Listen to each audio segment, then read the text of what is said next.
Hello, good morning, good afternoon, and good evening. Once again, I wholeheartedly offer whatever suits your time zone, and I sincerely do hope everybody is doing well. But more importantly, I say blue morning to you all because it is a blue morning show. Again, today we'll talk about three attacking players in the Chelsea squad, and why they may stay, and also why they may leave a Chelsea Football Club. The players include Christian Pulisic, Hakim Ziyech, and of course Timo Werner, both of which have had the issues we've seen of flashes of brilliance from each of them. Both of them has been in and out. Each of them has have been in and out of the team for some reason that we do not know. So sit back, relax, and let's get into it.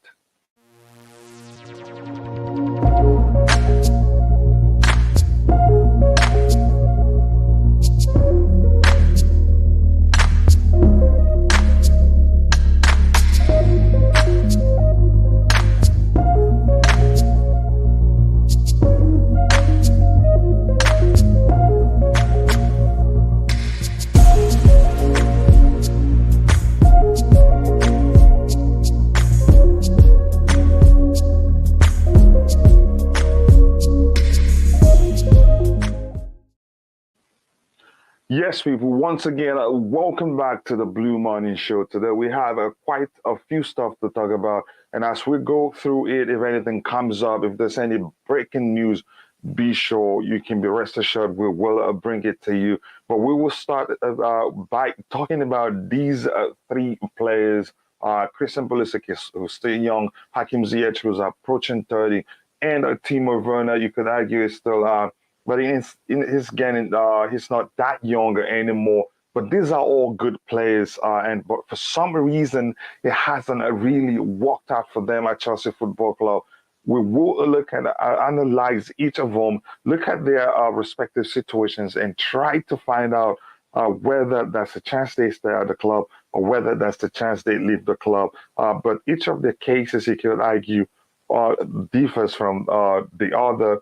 So we'll start I'll start by going through what we have in the chart here to catch up. Here's Liam saying that he will be late today, an appointment this morning. Have a good stream. Yes, again, it's not an obligation to be part of the show. One may have other priorities that trumps the show. So you take care of that first. The show will always be here for you. Yes, and this is True Blue saying congratulations to Money Mace, to Mason Mount, who's been brilliant for us no matter how you see it. He's done quite well throughout the season. He's performed well. He's also, the numbers don't lie, they say. So when you take the time and look at the numbers, you will see that the kid has actually done quite well for Chelsea Football Club. And here again, True Blue says that Tuchel did it, sending Chilwell on. Yeah, exactly. Too. I didn't expect that to happen. I was surprised because you have to, you have to thread carefully when a player stays out of the team for a long time, such as in the way Ben Chilwell did.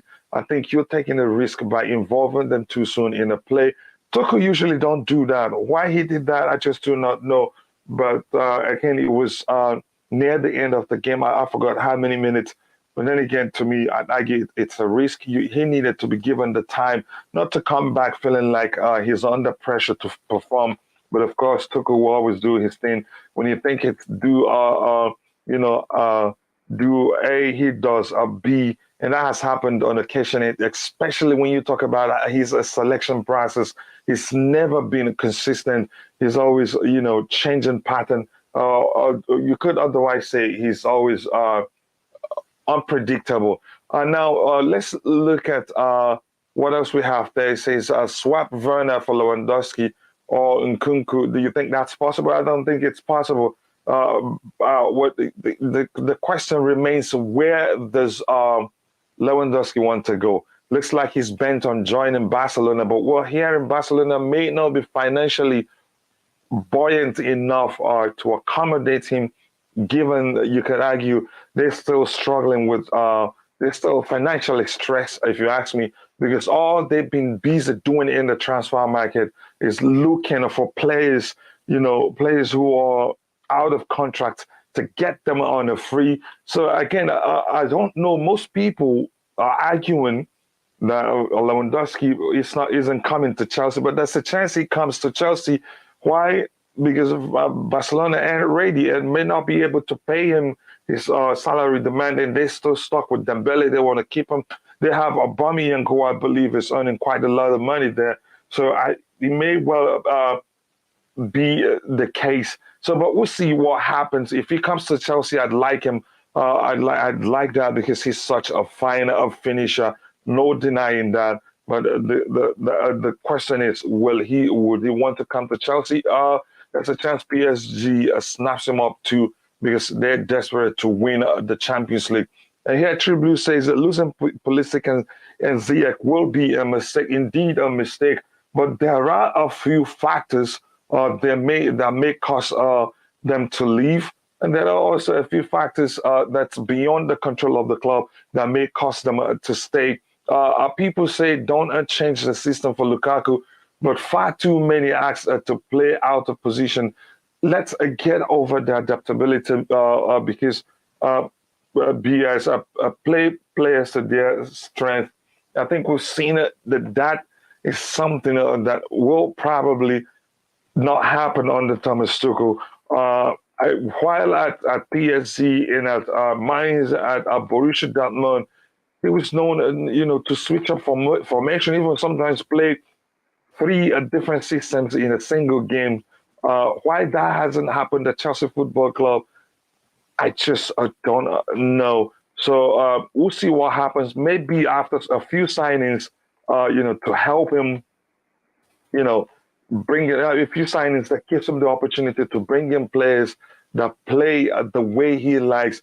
Maybe then and only then would see him switch up the system. But now it doesn't look likely. I think he's proven so stubborn in terms of that aspect. Even though there's been occasions where he switched up the system and it worked, why he hasn't done that more often is something that I cannot comprehend. And this is my brother Fahim, CFC Fahim, saying a big up, coach. Big up to you, brother. Yes, I know we do not have so many people watching right now, but wherever you're watching from, if you haven't, I urge you to go take some time, check out CFC Fahim, great channel and content. So I will continue to talk about it. So these players, there are other factors. I know some people, you could argue majority, or you can say 50% of the Chelsea fan base would want them to leave the club. Why that is, I just don't know. Again, some, we're Chelsea fans were so spoiled, and I think that changes whether we like it or not. We're so spoiled, especially on the reign of Roman Abramovich, where a player we paid millions, we paid up to 50 million to 60, 70 million pounds, underperforms for 6 months, just in a few games, actually, the fans will start calling for the player to be sold. And that's how spoiled Chelsea fans are. And that has over time become a problem. Even some players will be reluctant, to put pen to paper to join Chelsea Football Club because of that. So I think I'm not surprised that some of Chelsea fans, some, you could say some sections of the Chelsea fans are calling for the club to sell these players, notwithstanding that some of them are still young. I'll start with the case of Christian Pulisic, who's still very young and still can improve. Yeah, he's not perfect, but on his day, actually, you could argue that he's a big game player. He's proven on occasions, he's proven in big games that, yes, he's a big game player. I know some people will argue otherwise, but there are, the things we've seen enough to, to categorically say Christian Pulisic is a big game player. But unfortunately, he's not been, lucky. He's been quite unlucky due to injuries. He's been in and out of the team due to injury on occasions. But of recently, it's been quite a while that he hasn't been injured, and he's tried his best. He's gotten in his, in decisive position, but hasn't been clinical. So I hope that changes, because if you start putting the chances as getting away, that changes the whole narrative that, that he's a bad player, or the whole narrative that he simply cannot finish. Overall, again, my argument is that Christian Pulisic is a fine player, but he's still young. So those mistakes we see sometimes are very common in young players. But as they, become more experienced, they, be relaxed in front of goal and finish up chances and not be in a rush and then miss chances that, they shouldn't miss. Okay, now let's talk about what are the reasons. What are the reasons I think Christian Pulisic may well remain at Chelsea come summer, no matter what happens. I think now, in his case, we've mentioned that we've established that he's still young. But another thing is this: Christian Pulisic means he's more than just a footballer to Chelsea Football Club. He brings in the cash in large numbers. I mean, he sold. Just look at it this way: Christian Pulisic sold more shirts in the United States than Cristiano Ronaldo did, and that's a huge for the club. And also, the new owners are Americans, and may well try to convince him. They might try to convince him to stay on at the club, because that will, help them, to take advantage of the American market, which is really huge, and get a lot of sponsors. And you all know that Todd Boehly is well connected and can help the club to get very, very good sponsors in the United States of America. But that is another factor. But the other factor is Christian Pulisic himself.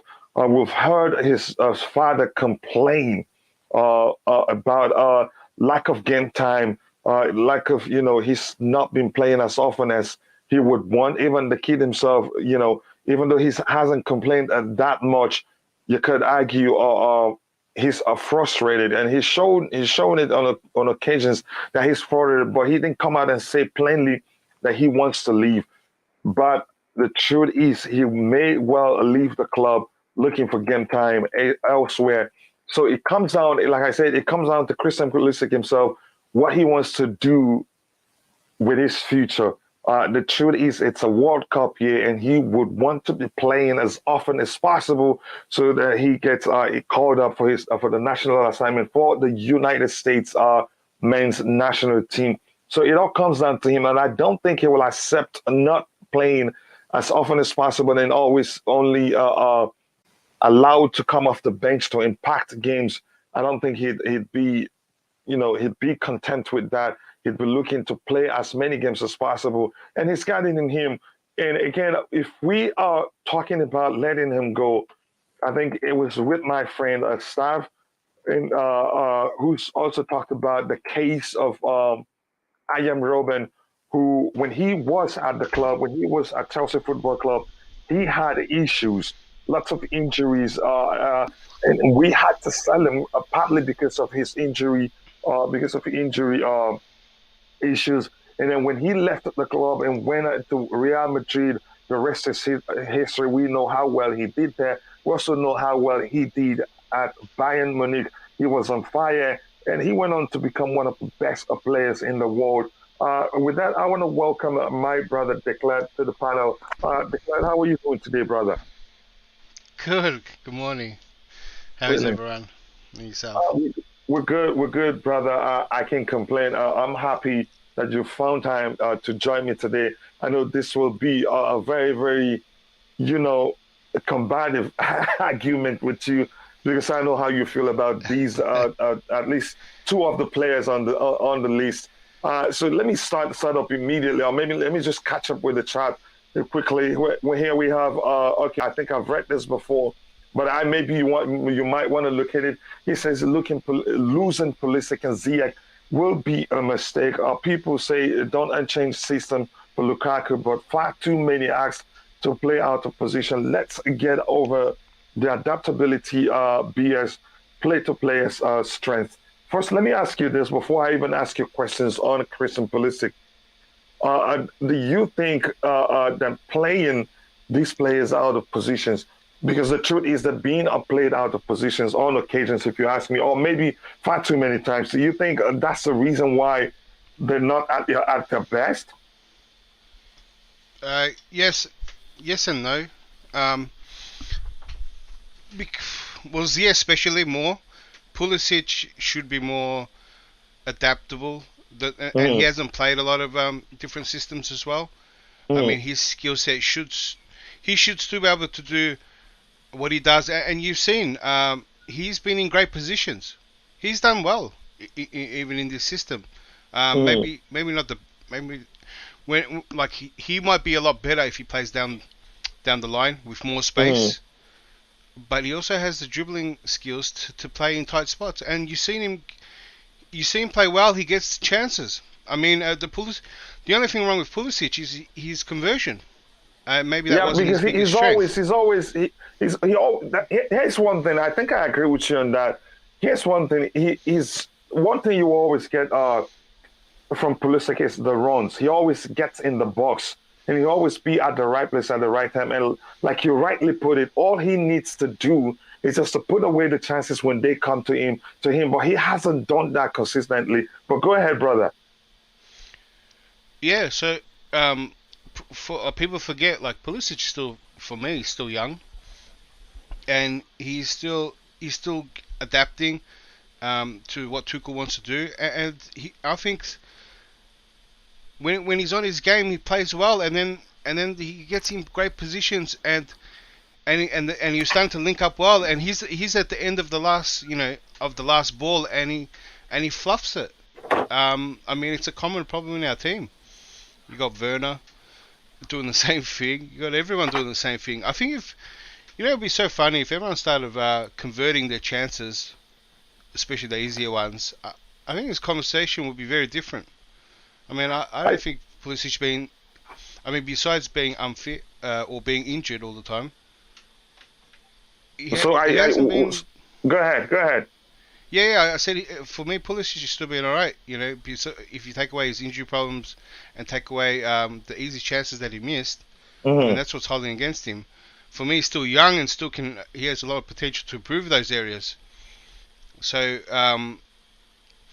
still, like I mean, you put if the biggest issue with Pulisic was conversion, then in any system he would fail if that's what he was about. But if you're going to use Pulisic as a winger and wanting just to play the line, then that's a different story. But I always saw Pulisic likes to cut in, so that was different. Ziyech, on the other hand, is a bit opposite. He likes to play wide and cut in. In this system, doesn't suit him. So the conversation is very different with Ziyech. Yeah, we'll get Uh, to Ziyech. Here's the case of in the case of Christian Pulisic. Most people argue because we have an American owner yeah, that they're not going to contemplate selling him, and I've argued that before because of the money he brings in. I know True Blue says here something about shirt sales go to Nike, but still the club does make some money from it. That's why Nike is sponsoring Chelsea because they make a lot of money too. But some argue it's that split up. yeah, Some exactly. go says some So people own some of the image rights, which he would own a percentage. Club owns a percentage. Nike owns. So that money is split up a mhm. lot of ways. Yeah, so the more the sales, the more the club will make money too somehow. I don't know how, but the truth is, it's split up like you said. So I don't think they'll contemplate selling him too. And it's not No, like he's been one of worst players. On occasions, he's I come up big for us. I think it's going to be a marketing tool for Bowley because there's an older interview that I watched with Todd Bowley, and Todd Bowley was keen on a football team because of the time frame in the United States. Because Hmm. Hmm. he said Saturday mornings, Sunday mornings, um, were there's no sport on. There's no sport in the mornings to lunchtime. There is nothing on. It's a there's no other sports, and only football is on in that time. So he felt that if he could market it and promote it, that there's a time slot where there is no other sports on, and that Hmm. the American people could tune into. So he wanted to tap into the American market that way. Now, I don't think that's changed. if anything, now he has a big name team, and he has also America's one of the best players, and obviously he's going to market that time slot in that way. So outside of the game, Pulisic is a big marketing tool for what he wanted to do with a football team in the United States. So, I mean, it sounds bad because then is that pressure to play him? Does Tuchel have to play him, even if he's not performing? But I don't think that doesn't matter. I think regardless playing or not, they're going to use his face, right, to market it in America. So I think they're going to use him as a marketing tool, and I don't mind if he stays anyway. I think he's still young. I think the young players should stay. The people that I said should go are people like Ziyech, and people like Ziyech, Lukaku, and Werner. They're in their peak, and they want to play. I think the biggest. I think it's not just me saying that. Let me ask you this, Declan. Let me ask you this. We'll get to Ziyech and Werner. Let me ask you this regarding Pulisic. And I want to say something before I ask you that question.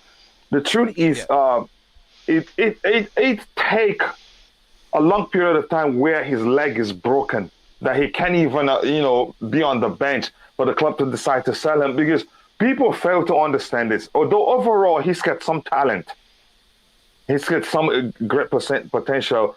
So again, people don't understand. The club is a business after all. And I even said this before, Roman.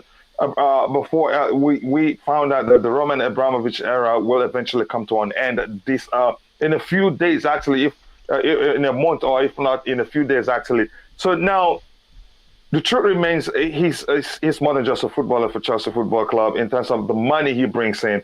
I want to ask you. Yes, he's young, but do you see the chance Tuchel start playing him in positions where in his preferred positions? The last game, where did he play? I think he played in his preferred position. But do you think Tuchel would keep playing him there, or do you think he may well, just keep bringing him on from the bench as an impact player as he's done, even when he's fit, even when he's done quite well? When you said his preferred position, I think he is playing his preferred position, in the sense of that front three is very interchangeable, and Pulisic has always been more linked with being a 10 than a straight up wide winger, and he's flirted with both. Take an instance for Hazard. Did Hazard play what was Hazard's preferred position? I mean, with that kind of skill set, he could play anywhere around the box and anywhere. Anywhere close to the box. Yeah. Yeah, the managers gave him a free-flowing, role. Do whatever you want. Just be you. That's basically what they told Hazard. Hazard would do what he wants. Drops back wide, and everyone that didn't know what to do, and some of the players even said it. They just gave it to Hazard. So if the play wasn't going on and they didn't know where to go, they just give it to Hazard, and Hazard would make something happen. Right. In the same sense that Pulisic has not as good, dribbling skills as Hazard, but his dribbling skills are good, right? And him being anywhere around that box, and you see he gets in great positions. He has great link up. There's no this preferred one slot position, and this is key. This is why we can't play to like Lukaku's strengths, right? Why it hinders our team is because, and mind you, this is something that's evolving as football altogether, not just at Chelsea. The front three of a lot of teams, and you can see from Man City and Liverpool now, and we had it as well. So there was 3 teams basically playing without an out-and-out striker. They had a free-flowing front three, and plus. And those teams and us as well, every team attacked with 5 players. 3 of them being very interchangeable. For defenders, it's hard. That's why chances were on a high. Even though all these players didn't have a really high conversion rate, and they missed a lot of chances, it brings more chances, it's harder to defend, and it brings so much more. So no one actually got a player that just out and out striker. They got someone that brings a lot more to the game, And the mistake Yeah. we made was So getting a someone that Lukaku can get who's more involved to the game, even when you cannot score, you have the ability to create chances for your yeah. teammates. Or yeah, go ahead. So the same problem happened when Klopp came in ahead of Benteke. Benteke was in form, and Benteke was big and convert. You give him a chance, he converted it, right? And that's why Liverpool bought the spent big for that time big money on Benteke at the time, right? Mm. For the same kind of reason. Now Klopp had the same problem. Klopp needed more from that person, not just scoring. He needed you to press for the whole system to work. He needed the first what do you call it? The first point of defense was the striker pressing. That's the first man to defend, right? And so he needed that pressure from that man. So he needed him to run. He needed to come back, and he needed a lot more from that person, right? And Mm-hmm. in 1 year, or not even, I think it's 6 months. I don't know. He benched him and got rid of him straight away, right? Now that is in our version, our Lukaku, a guy that can score great, but he can't bring all the other stuff in the game. Now that's the difference. No one said, why don't you play to Benteke's strengths, or you get the most out of him, right? No one said that, because Klopp comes with a system. So does Tuchel come with a way of playing, and so does Pep. So if we're gonna start going back to the same history of especially Chelsea, where we just brought managers to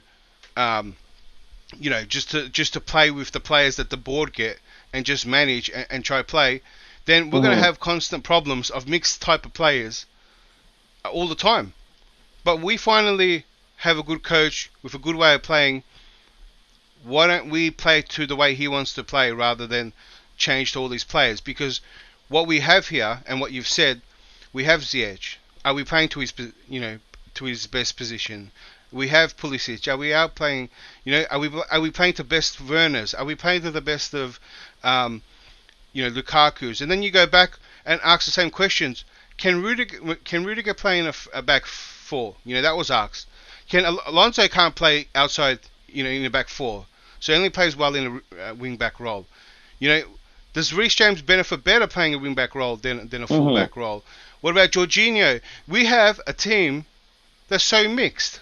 So if you try to make it try to play to someone's strengths, maybe someone else loses out. And the best way to go about it is that we need, and what Tuchel referenced to, a proper rebuild to what he needs. That's what we need. Be the time and patience to people that want to play the way he wants to play, and we'll get the best out of the team overall, rather than individual players. Because I said this before, when everyone said, let's play to Lukaku's strength. Okay, we don't have a backup for Lukaku, by the way. We don't have the same characteristics as Lukaku. So if we change the whole team to cater for one player, Lukaku, right?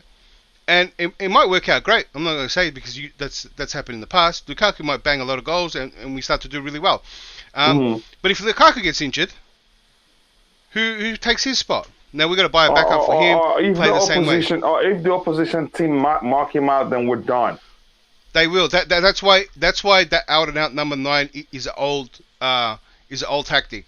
It's dying off. It's dying off actually. Yeah, it's an old concept. A striker has to be, they've always said. I remember that back in the day they used to say Shearer was so hard to mark, and a lot of good strikers are hard to contain and mark, right? But every defender said they approach a game and they go, yes, we're gonna try mark him out of the game, not give him a sniff, and that happens at time to time. But now you see teams like City and Liverpool, well, they got three out and out attackers, plus their fullbacks join the attack. They got 5 people. You can't. As soon as you go, well, we're gonna shut down Salah out of this game, right? Well, then you got Mane or Jota, Firmino, whoever, right? As so much as a threat. So you give them space. It's hard to. That attack is so you can't solidify. If it was just Salah, right? They've done it before. But then you got other players that can score as well.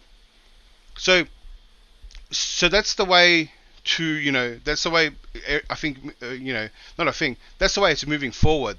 And I think I think Lukaku is just maybe in the wrong end of evolution of the sport, or maybe benefits off a more team that may play more on the counter, not so much in the possession game, and it depends who that team is. Especially like on the Yeah, contact system, he'll thrive. So I'm not going to say it's full evolution, but we see whose tactics lie out better.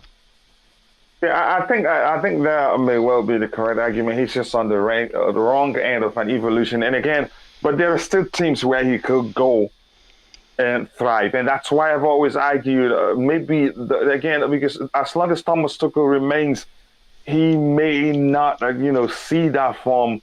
How do I phrase it again? Rediscover that form for that we saw at Inter Milan, where he was banging in goals like just as simple as snapping your finger. Because Tuchel likes to play, in a certain way, and has openly said he's not willing to change the way he plays to accommodate a single player, and I'm all for that. I must let you know. But here's the thing now. We've talked about reasons why he could stay, because he means more than just a footballer you know, for the club. He brings in the cash, no matter how you see it, no matter even if Nike takes all the club gains in one. Somehow gains something from it, and Todd Bowley would want to keep him because he's the face of American soccer, so as we call it here, and would help him get more sponsors. Again, I believe Todd Bowley have the connection, but now the player himself, I think I've alluded to that a bit. Would he want to stay? That's another question for another day. And it's a World Cup year. And believe me, I don't think he knows how good he is, and he knows there would not be shortage of clubs seeking to secure his signature. So he may well want to leave the club. And if Thomas Tuchel don't do that, is if he doesn't play that much game, I don't think even Bolly himself would convince him to stay. But let me breeze through the chat, and I want to get your opinion on that. Ojara Water says, I feel Chelsea front challenge is a clinical striker. We need a Ziyech for a defending team, for aerial ball take. I think Ziyech, he's shown on occasions that he's good. He can orchestrate some great passes, but we'll talk about him later, so I'll highlight this. And Glenn says, big up everyone at work, so cannot stick around. I hope everybody has a good week, and I hope you're enjoying your work. And thank you for tuning in, even though you are at work. And I totally understand, because bills don't pay themselves. The club get their sponsorship millions. They get no more until a target of so many million sales. Still, they get something. That's my point. We're saying, I think you're correct by explaining how it works, but still the club gets something. Then £10 per shirt, again, to an agreed amount of shirt. They do not get paid per shirt. Again, they still get something. That's my point. Big up to the panel and chat. Big up to you too. Firmino is a striker, so Jota, Mane and Salah are wide men. Pep signed Haaland for a reason. And again, Haaland is a more complete player than Lukaku. If you ask me, again, that's why probably he signed him. Would I see Haaland Pep? is young too. People And he's forget young that too, Haaland yeah. still hasn't like found the best. Like he's a great player to just get into a system that he's going to adapt to. And there's, and I wrote it to True Blue already. There is no way that they're going to try to play to his strengths. He's going to play Pep's way. There's no player that came in and actually made Pep change his way of playing. He's going to come in and that's the great thing, because he's a young player and raw, and he's going to really adapt to it. So I mean, learn it actually, because he might have a rough start. I think Haaland will struggle for a year, but after he gets there's a chance that happens. Go ahead. Yeah, and that could happen with Grealish as well. Like a lot of players come in and they don't adapt to it straight away, but once they get into the system and learn it, and it becomes like a clockwork for them, it takes them about a season, and then they get going. And once you get in the system, yeah, he will find a whole bunch of chances. And Haaland brings so much more than if you're comparing it to Lukaku. Even though he looks like an out-and-out striker, he actually puts a lot of K's on the pitch. He actually presses and chase, and he tries to give an assist as well. But I still think he'll struggle at least a season at Man City. Yeah, there's a chance that's the case, because it's a Premier League. The pace is different from the German league. But we'll see what happens. Let me just catch up with the chat quickly. Suleiman Nkunku says Nkunku, Havertz, Pulisic, Lukaku, Lewa, Broya, Ziyech, Rafinha. This would be a great option for attack. Again, there's no chance we'll keep them all because the fact remains we'd have to make a way for to sign this much players. I think how many new players do you have then? Kunku, how many? Broya coming in, we can count that as new. Rafinha coming in is new. So you'd have to make space to accommodate these players. So it's not that simple. So here is True Blue, probably to you, Declan. Says, so Declan, you don't think City will play to Haaland's strength? Do you think they tried to sign Kane for no reason? Why did they try to sign a Lukaku in January 2021? Did they really try that? Again, no chance. I don't think they tried that. Again, coming to Haaland, I think what Pep does, I think Haaland would have to adapt to how City plays. I think if you look at the Grealish case, they haven't played to his strength. He's the one trying to adapt to the way City plays. And it's important to pay attention. Pep micromanages players. And I haven't seen him play to the strength of players. It is the other way around. And please, while you are at it, we have just 14 likes, while we have about 40 people watching. Let's shoot for at least 100 likes before we get to 1 hour mark, and we're just 24 minutes to 1 hour mark. Please, if you haven't, do take a minute to like the video and also subscribe to the channel if you haven't. And today, again, just as yesterday, if we will have 100 people watching, we will do a $50 giveaway. Now, again, I think I've read that. This is your response, Declan. Suleiman, systems that play to the strength of the striker strives as well. Real Madrid with Benzema, Bayern Munich with Lewandowski, you just have to have the right systems that works. Declan, your thoughts on this comment on the screen? You're talking about the best of the best, and they still failed, right? So Real Madrid and Bayern Munich, they have new managers and they're playing to their players' strengths, right? Lewandowski brings so much more, and so does Benzema, to just not as strikers. They're so hard to mark, and you give them a sniff and they score. They only need half a chance. They even make their own chances. Yeah, they even make their own chances. They don't need service, right? They don't have to just sit there and wait for service. They make stuff happen. They're all around everywhere. They're so hard to mark. They get that little half a space and they'll score. That's right. But when you take a step back, they're two great players. They're the best strikers right now, right? But those teams didn't do that well, right? Real Madrid are in the finals, right? And Real Madrid are in the finals, and they weren't even they didn't dominate the games. First time ever they've been dominated, and they made it through. Chelsea got the best of them in the second game, right? First game was horrendous. City dominated them hard. They just made it through, and they're probably going to be on the back foot against Liverpool as well. They could win it in the same fashion Chelsea won it when we weren't the best team.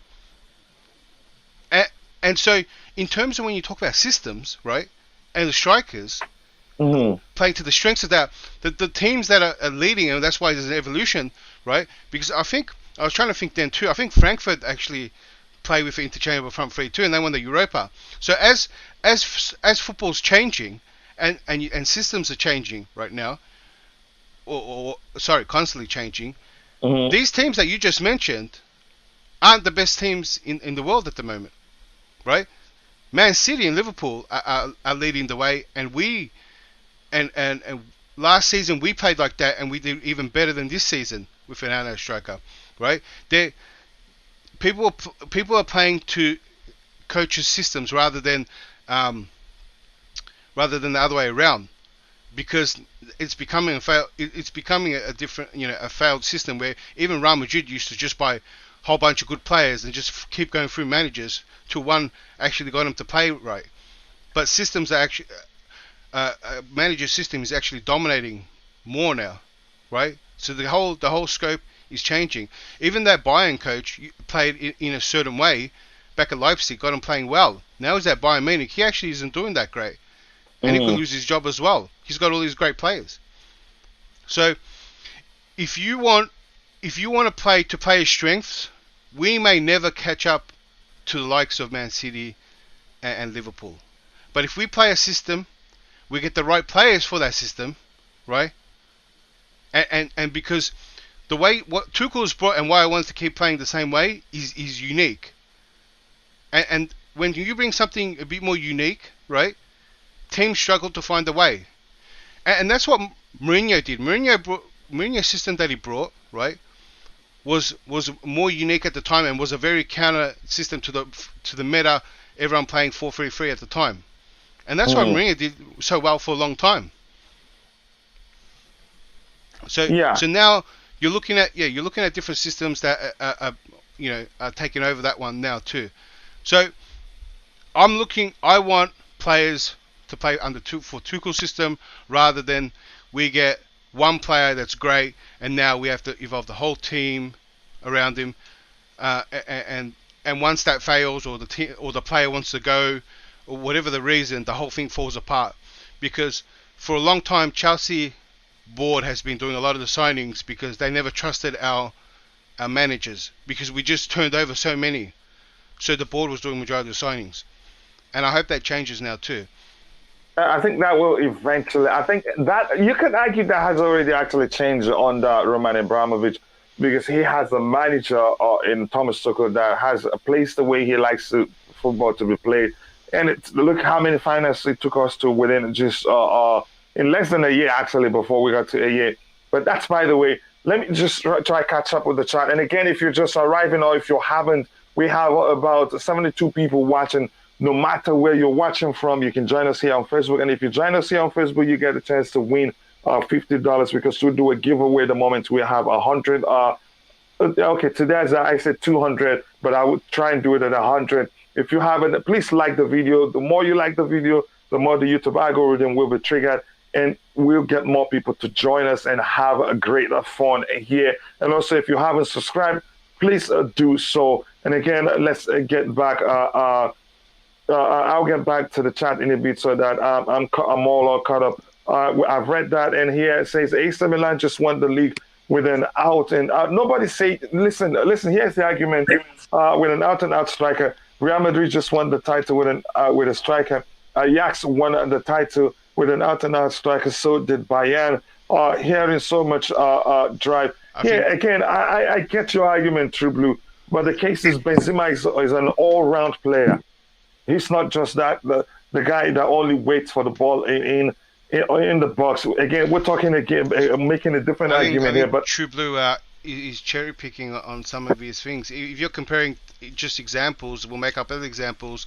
Well, Man City just won it, but the great famous Barca team didn't have a striker, and they were winning it. Do you know what I mean? So if you just want to cherry pick some examples and then exclude the other, if we say Man City just won it. Yeah, Ancelotti plays for. Yeah, I'm reading more stuff. You can't use one example and that's the rule now, because it's not the only way it's happened. Yeah. But and he added more to it. Triple added that we played on the 4-3 on the Mourinho. We did, and we also play. He actually evolved that system to a 4-2-3-1, and that was what gave him the edge. And he had that back in Porto too. Yeah. Let me go through the chat again. Declared, yes, they did signing. They did try signing Lukaku. What is Pep's way? He played with Aguero, a striker, but he was injured just because Kane plays the way. Now, again, there's another argument. And what's this guy asking here? But that's by the way. I don't think I'll try and look at this here. Transfer from the Lukaku reviews. He turned down an offer from Manchester City in 2020. Okay, that's good for him. Again, has anyone? Again, that shows. They tried to sign him. And again, there's no way. We have to say this again. And you of all people know that there's no way to confirm whether that's the truth or not, whether Lukaku said it. No, I actually clicked on that link and actually clicked on the source, and the source doesn't exist anymore. I actually went through the whole transcript of the interview because I scrutinized it the most. And there was never that too. So I think your source that you picked up right then is false. But you know what? Okay. He did compare himself to he thought he was on that level where he thought Bayern and Real Madrid were going to come for him. So he did think he was up there. I mean, what you just saw was his ego talking. Yeah, they never did. But that's, by the way, again, please, if you're watching, we have 85 people watching. Please take a minute, second to like the video to help us reach more people. The more people we have here, the more fun this whole thing will be. I'll come back to the panel and I'll ask Nick to get him all caught up. I know he's a bit late today. We're probably busy. Has anyone seen the report that Villa picked up Kamara, Boubacar Kamara? I'm not going to blame our club, but Boubacar Kamara would have been a very good signing for us. I actually did a video with Owen Talks Football, where one of my episodes of my series called Scouting for Chelsea, he, argued why Chelsea should sign him. And I'm surprised we missed him, but not really surprised, because usually these players, when they move from France to England, they usually want to come to clubs that are mid-table clubs, or sometimes, but in some cases, bottom-table clubs, like in the case of, what's this defensive midfielder also. I don't expect them to come straight to Chelsea, because usually they do fear competition in some cases. They want to start from teams like Aston Villa, then show what they can do, and then the bigger clubs will come for them. Nick, your thoughts on Boubacar Kamara joining Aston Villa? Yeah, I don't know much about the player, but I don't care who joins Aston Villa right now. I'm focusing on Chelsea, what we have to do. I don't really know much about that player. I can't comment on him, really. Mm-hmm. I understand. How about you, Declan? What do you think about us missing on Boubacar Kamara? Yeah, it's kind of bad. They moved in quick. It would have been a good free transfer, and especially a good alternative if we missed out on Tchouameni and Rice. Mm-hmm. You know, they're the two big names they've been saying, but Tchouameni could go to another club and we could be priced out on Rice. From all the reports that have been saying, Kamara would have been on a free, would have been a great, and Kamara would have been a great pickup if we were going to throw money in different areas. That as well. So the problem is we couldn't move. You know, not even the announcements. We can't blame ourselves. Go ahead. Yeah. So we didn't have a choice. We probably. We might have thrown our, head in the ring. We might have went for him, and surely over Villa, because I heard it's pretty much done, and we can't even, and Chelsea can't even do anything because they haven't even the ownership hasn't even changed yet, so they can't make any signings we can only talk to players, but we cannot sign contracts again. I think Tuchel has also complained about it. Nick, how do you think that situation will affect us? Yeah, we're allowed to talk to players, but we can't we can't complete any signing. And it's hard because the players themselves will be concerned. Nick, let me know if you think that will be the case. The players themselves will be concerned because they don't know if the future of the club will be sorted out, no matter how you see it. I know we know enough to know that we will be just fine. But let me know, how do you think the fact that we can only talk to players but cannot complete their signing, how do you think that will affect us this summer? Because Tuchel has already started complaining about it. Yeah, I don't blame him. Of course we complain. Well, we all complain because Liverpool and City, they can go ahead, and more or less get what they want, and we can't. So hopefully it's going to be sometime this week. I'm sure it will be early this week. I'm hoping by Wednesday at least, but it will be this week. Yeah, Tuchel, of course, he said it. He said everyone's got an advantage on us. And by the players till we go into the summer window, it won't be long now. We're nearly there. You just have to be patient.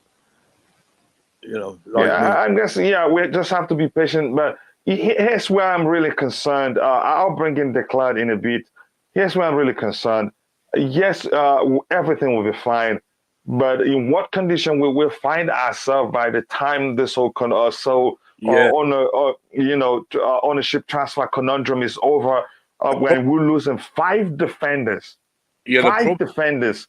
problem, So what condition are we going to find ourselves in, and how do we sort out the situation if because the good ones will be taken, clubs are moving. yeah, Go ahead, Nick.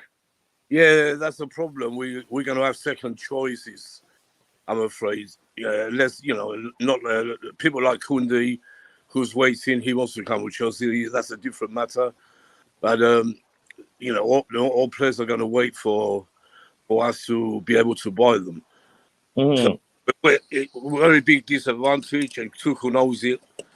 He can't do nothing till Bowling goes in that office, which should be very soon. Hmm. Yeah. Yeah, Declan, over to you because this creates a serious problem for us. We'll go back. We'll go back to the main topic eventually, but let's think about it a bit.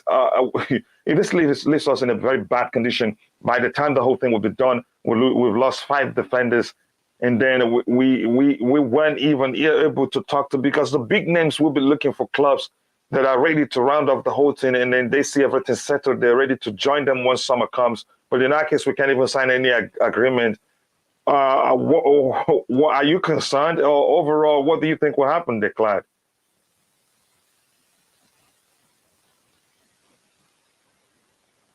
It's Declan, you still waiting for there? us. Yeah, because not everybody will wait for us. For instance, Kunde is waiting because he likes us. He really want to come to us. But some big names would want to just go where they see everything sorted out and it's done. No stories. Right. So if we get it, if the deal, if the reports are true and the deal is done next week, which they feel that it's going to happen, then we should be all right, because I think But it let's assume opens. it's not done. Because you see Yeah, Tuchel complaining that we're far behind. Because which means the better ones, it's just like in the market where you want to pick from oranges. If you come when there are only a few left, you can be rest assured most of them will be rotten or not good enough. not so much rotten. You know, not every transfer happens straight away. It takes time. Mm. Um, so I think deals like the Kunde deal. I think there's some other names. Maybe even Koulibaly, even I keep forgetting that guy's name from Leipzig, the Croatian dude at the back. That's a Is massive it step. If we're all in no talks, Ragmoli? What club? yeah, Okay, not Ragmoli. Go ahead. yeah. So I think it's Jose Granavali or some. Yeah, I butcher his name all the time. But if that's the case, they're going to wait. I think they're going to. I think a lot of players that might be, if we talk to them and they're keen to join, they actually understand the situation. Mm-hmm. And so I don't think it's a massive problem. Where it's a massive problem is that the agreement for the club is by the 31st, and I don't know if there's going to be any consequences for not um, having the takeover done. But I think the No, I think government will they get just involved renewed then. the license. Yeah. So that'll be, so as long as we get Todd Bowley on board. Where I'm concerned is what Todd Bowley wants to do. If Todd Bowley wants to change the way we go about things, Mm-hmm. well, I don't think he has a lot of time to do that. If he's trying to, if he's gonna keep the status quo, like the same people there to make the same decisions, the decisions Mm-hmm. that we didn't like in the past, then we might get the same problems. But I believe where I'm really positive there about it is that there was a lot of targets that we didn't get last transfer window, and I think there was a lot of foundation built on those with those players already, and we can Mm-hmm. pick up and go where we left off as soon as possible on some of those players that we didn't get in last, or we missed out on last transfer window. So I don't think we have a lot to worry. I think it's going to be a big transfer window, but we do need a lot of players. So just like you brought Kamara, that could have been potential. Yeah, we could have Potential wrapped someone. it up. Yeah, we could have convinced him if we were able to like wrap up, sign contracts and then bring in players. But go ahead, brother. Yeah, I was just going to say, the reality of it is we need as much time as possible. So the fact that we're not ready yet is a bad start, but we're going to have such a window where I feel we're going to have 5-6 new faces, and we need all the time we can get, because if I remember right, I think the EPL does kick off a bit earlier because of the mid-season World Cup. So there is 11 weeks from now till the EPL starts. So it's actually a shorter window. So Chelsea have to do a lot more work. Yeah, it's quite a lot of work that even Tuchel himself has said that he will not be going for holidays because there's a lot of work to do. But Declan, thank you very much for that's reassuring. But really, I'm still concerned. Let me get through the chat and now ask Nick questions regarding Christian Pulisic because I'll be far behind if I don't catch up. Morning, ladies and gentlemen, says Nick. Nick is in two places in the chat and he's here too. Kamara just agreed with us on Villa over Atleti. I don't know, is it Atleti he's saying? But like I told you, these players in most cases, they want smaller teams where they will get a chance to play very often, and then when bigger teams come, they'd leave. We played 4-3-3 under Mourinho. I actually went to games. He played one DM, two attacking mids, and fullbacks, flooded boxes. Okay, good. Ancelotti played 4-3-3 again. I'm going to look for something to address here. We need to get the right players to fight, to fit up to Tuchel's tactics. He needs to deploy formations to suit out the guys. He's bringing let Lukaku and staff pave the way for others. I'm not sure what Collins is arguing here, but I think I get your point. You one of those that think he should switch up the system to accommodate players, but you've heard him say he wouldn't do that. And if we're gonna back him, which means things will remain the same for a long time, which clearly shows the handwriting is clearly on the wall. The best option for Lukaku would be to go elsewhere where they change the system to accommodate him, and we'll also look for someone else who would work better for us. But that's by the way. Julius Armour says, why are people complaining about Tuchel's system? It was the same system that won us the Champions League.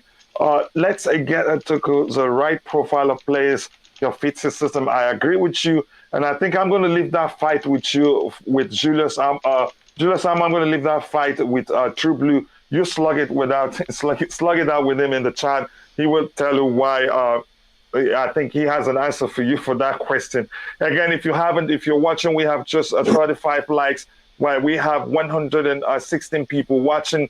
Please beef up the likes. More likes to the video so that we can reach more people. And the more people we have here, the more fun it will be. And if you haven't, do subscribe to the channel. We are approaching 2,000 subscribers right now. We are at 1,517 likes, and we can actually get there today if you help us. Nick, I'll come to you in a bit. Just give me a few minutes to catch up with the chat again. Let me see what we have here. It says, sorry, if picking league champions is cherry picking, Pep will play with an out striker. Again, we'll see how that works out. Maybe he proves us all wrong, or maybe he proves you correct. Julius winning a Champions League when he was only in charge in 7 games isn't the same as winning a 38-game league. Lampard got us out of the group with 4-3-3. Again, I told you already, you were going to get the response you want from someone else, not me. Please, is Neymar coming to Chelsea? Humble giant. I don't think that's going to happen. We talked about it on the show yesterday. And it wasn't like we were clickbaiting. No, we just heard about it and we feel like we should deliberate on it and then come to a sensible conclusion. And rightly so, we talked about it. We made a mention, Declared, for instance, talked about how that's not possible given his salary demands. Even if he takes a wedge cut, the Premier League will be, a drastic change for him in terms of the pace, physicality. And when I said he stopped diving, and the argument was that he'll continue to dive to get, to help him adjust to the Premier League. Declared, okay, so Aguero was a winger. I keep listening to you, drive or read the interview. No way you read the transcript again. That argument between the you two works. Okay. Blue morning to you too, Michael Obinka. How are you? I hope you're doing well, brother. Again, this is declared response to True Blue. More True Blue. If Lampard got us again, this is the argument, nothing to address there. I will not stop the 4-3-3 train. He won every major league this season. You are the one that needs to realize there's a difference between. Again, yeah, that's a good argument. I like it when it's a conversation and not a fight. Please, we don't want any big name signing. It is about we sign players that fit the coach's system rather than these big players who do nothing. Nick, do you agree with this comment before I continue with the chat? No, I don't agree. Yeah, we can't just rely on our youngsters. I keep saying it. We do. We need to. Even Chelsea said it. Tuchel said it. We're going to go after two big players. We're not exactly sure which ones. I think one of them could be Koulibaly. And I hope the other one is Marquinhos. He's a great player. Yeah, I think something True Blue said yesterday, just to remind you, Nick, I didn't mean to cut you off. He said Marquinhos has rejected us twice. Do you think he will come to us if we go? Yeah, he did. Well, go ahead. Rejected us in the past, but we wasn't under Tuchel then. Maybe, Tuchel can persuade him. We don't know. But we need to, at least two big players to mix, to get the balance with the youngsters we have. We have a lot of youngsters, don't forget. Mm-hmm. Oh, you can't just rely on youngsters. No chance. We have to balance it out. Yeah, if we want to challenge City and Liverpool, we need at least two big signings. Plus, with a few others we're going to get. And, there's going to be so many players going, like we said before. Mm-hmm. But don't forget, the ones who we have on loan, they're all young. Gallagher, Broja, they're all young. And they won't come straight away and start scoring for fun. It will take them time. So we need some experience there because Aspie could be going. He hasn't said still. He spoke yesterday after the match. It was great to see. Rudiger as well. Great comments he made. How much he loves the club, which is true. Mm-hmm. I was surprised to see Mason Mount win the Player of the Season, I must say. I wasn't surprised because numbers don't lie. His numbers are different. But go ahead. 11 goals is nothing. It's nothing for Chelsea Football Club. You have to go by form. Thiago Silva was easily the best. Then it's Rudiger, then it's Rhys James. Mount doesn't come into that bracket, but I think Johnny Blue Boy, he fixed the no, he did. He fixed the whole process, the polling, like Trump did in America and Johnson did over here. It's all fixed. Listen, when I said Thiago Silva, everyone was saying Thiago Silva, except for these Johnny boys and his gang. All they think about is Mason Mount. They don't want to see any other player. Mm-hmm. Yes, that's what it is. It should be redone so we can have a proper vote. Because it's rubbish. Yeah. Again, I thought Thiago Silva win it, but if you maybe you and I will look at it together, Nick, and then we'll see what happens, or maybe we can debate it on another day. If anyone watching who knows football, how can you give it to Mason Mount? This season, he's been worse than last year. He's had a couple of good games this year. That's all. Yeah, it'd be interesting to see what True Blue in the chat says to you. Declan, can you comment about regarding this comment on the screen? Please, we don't want any big size. It's about we sign players that fit the coach's system rather than big players who do nothing. Yeah, I agree with that. I've been echoing that. It's all about trying to play the best of the system and the way the coach wants to play, rather than we get in some big names and we expect some individual performances. We rely on individual performances because Lukaku was brought in for that.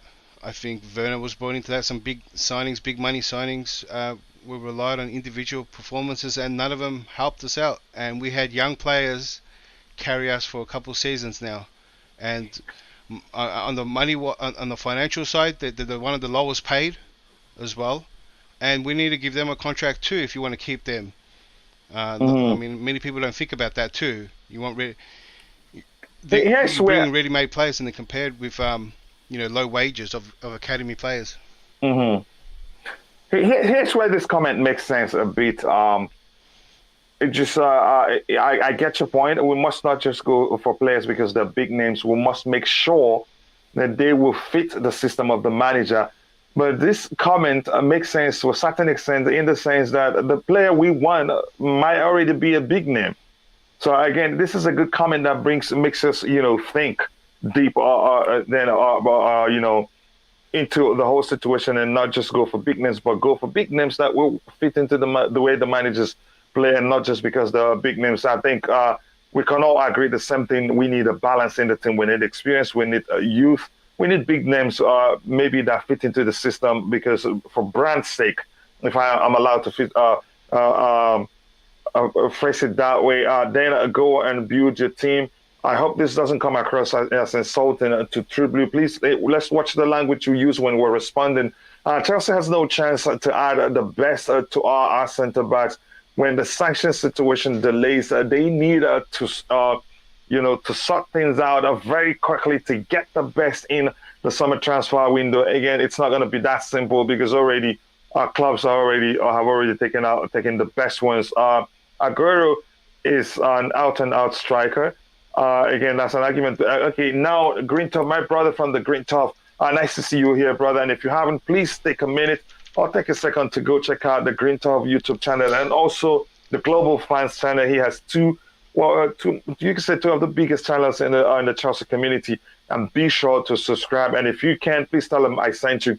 He says, I follow the French league religiously, and I can tell you there are reasons why big teams don't rush to sign Boubacar Kamara. He's not better than Ampadu, but he looks greener somewhere else, as always. Wow, that may well be a good argument right there. Nick, what do you think? Yeah, I think he's got a great point there. I forgot it's Kamara you were talking about. Yeah, Boubacar Kamara. Yeah. He's like what Greentop said. He's not that good, like people think that he is. That's why we didn't. We could have gone for him last season. In January, was it? We were rumored with him, but we didn't. We decided not to. But Ampadu, he's doing really well. So I don't see why we shouldn't give Ampadu the chance. I am one of those that think we should do that. But go ahead, brother. Yeah, I think we will give him a chance. Every player's going to come back in the summer. They're going to have a chance for pre-season together. Tuchel can see. We're going to have a few friendly games, and he's going to see, if they're up to it. I can't just wait. We just have to wait for this top body to come in, and I think it will be this week. People will, be saying this week, maybe beginning of the week. We have top journalists, not talking about Matt Lowe and all them, but top people. The guy who talked about Abramovich, that was all, the rubbish was said on Sky Sports. He said if it wasn't last week, it'd be this week. I'm just hoping he's right. Let's see. Yeah, I think again, Declan, do you have any response to this comment on the screen regarding Boubacar Kamara? Because I'd argue maybe in a better team like Chelsea Football Club, he'd do better. But that's me. Go ahead, Declan. I want to get your opinion on that. There is always a risk when you get one of those players. There is the more better the EPL gets, the more it drifts away from some of these different leagues, and you're starting to see the difference when players try to come and adapt. Some do, some don't. But we're getting more players that are struggling when they get to the EPL straight away. That's what makes EPL proven players, I think, gives them more worth. Kamara could have dominated or could have not. Could have flopped as well. I think it's a gamble that you take.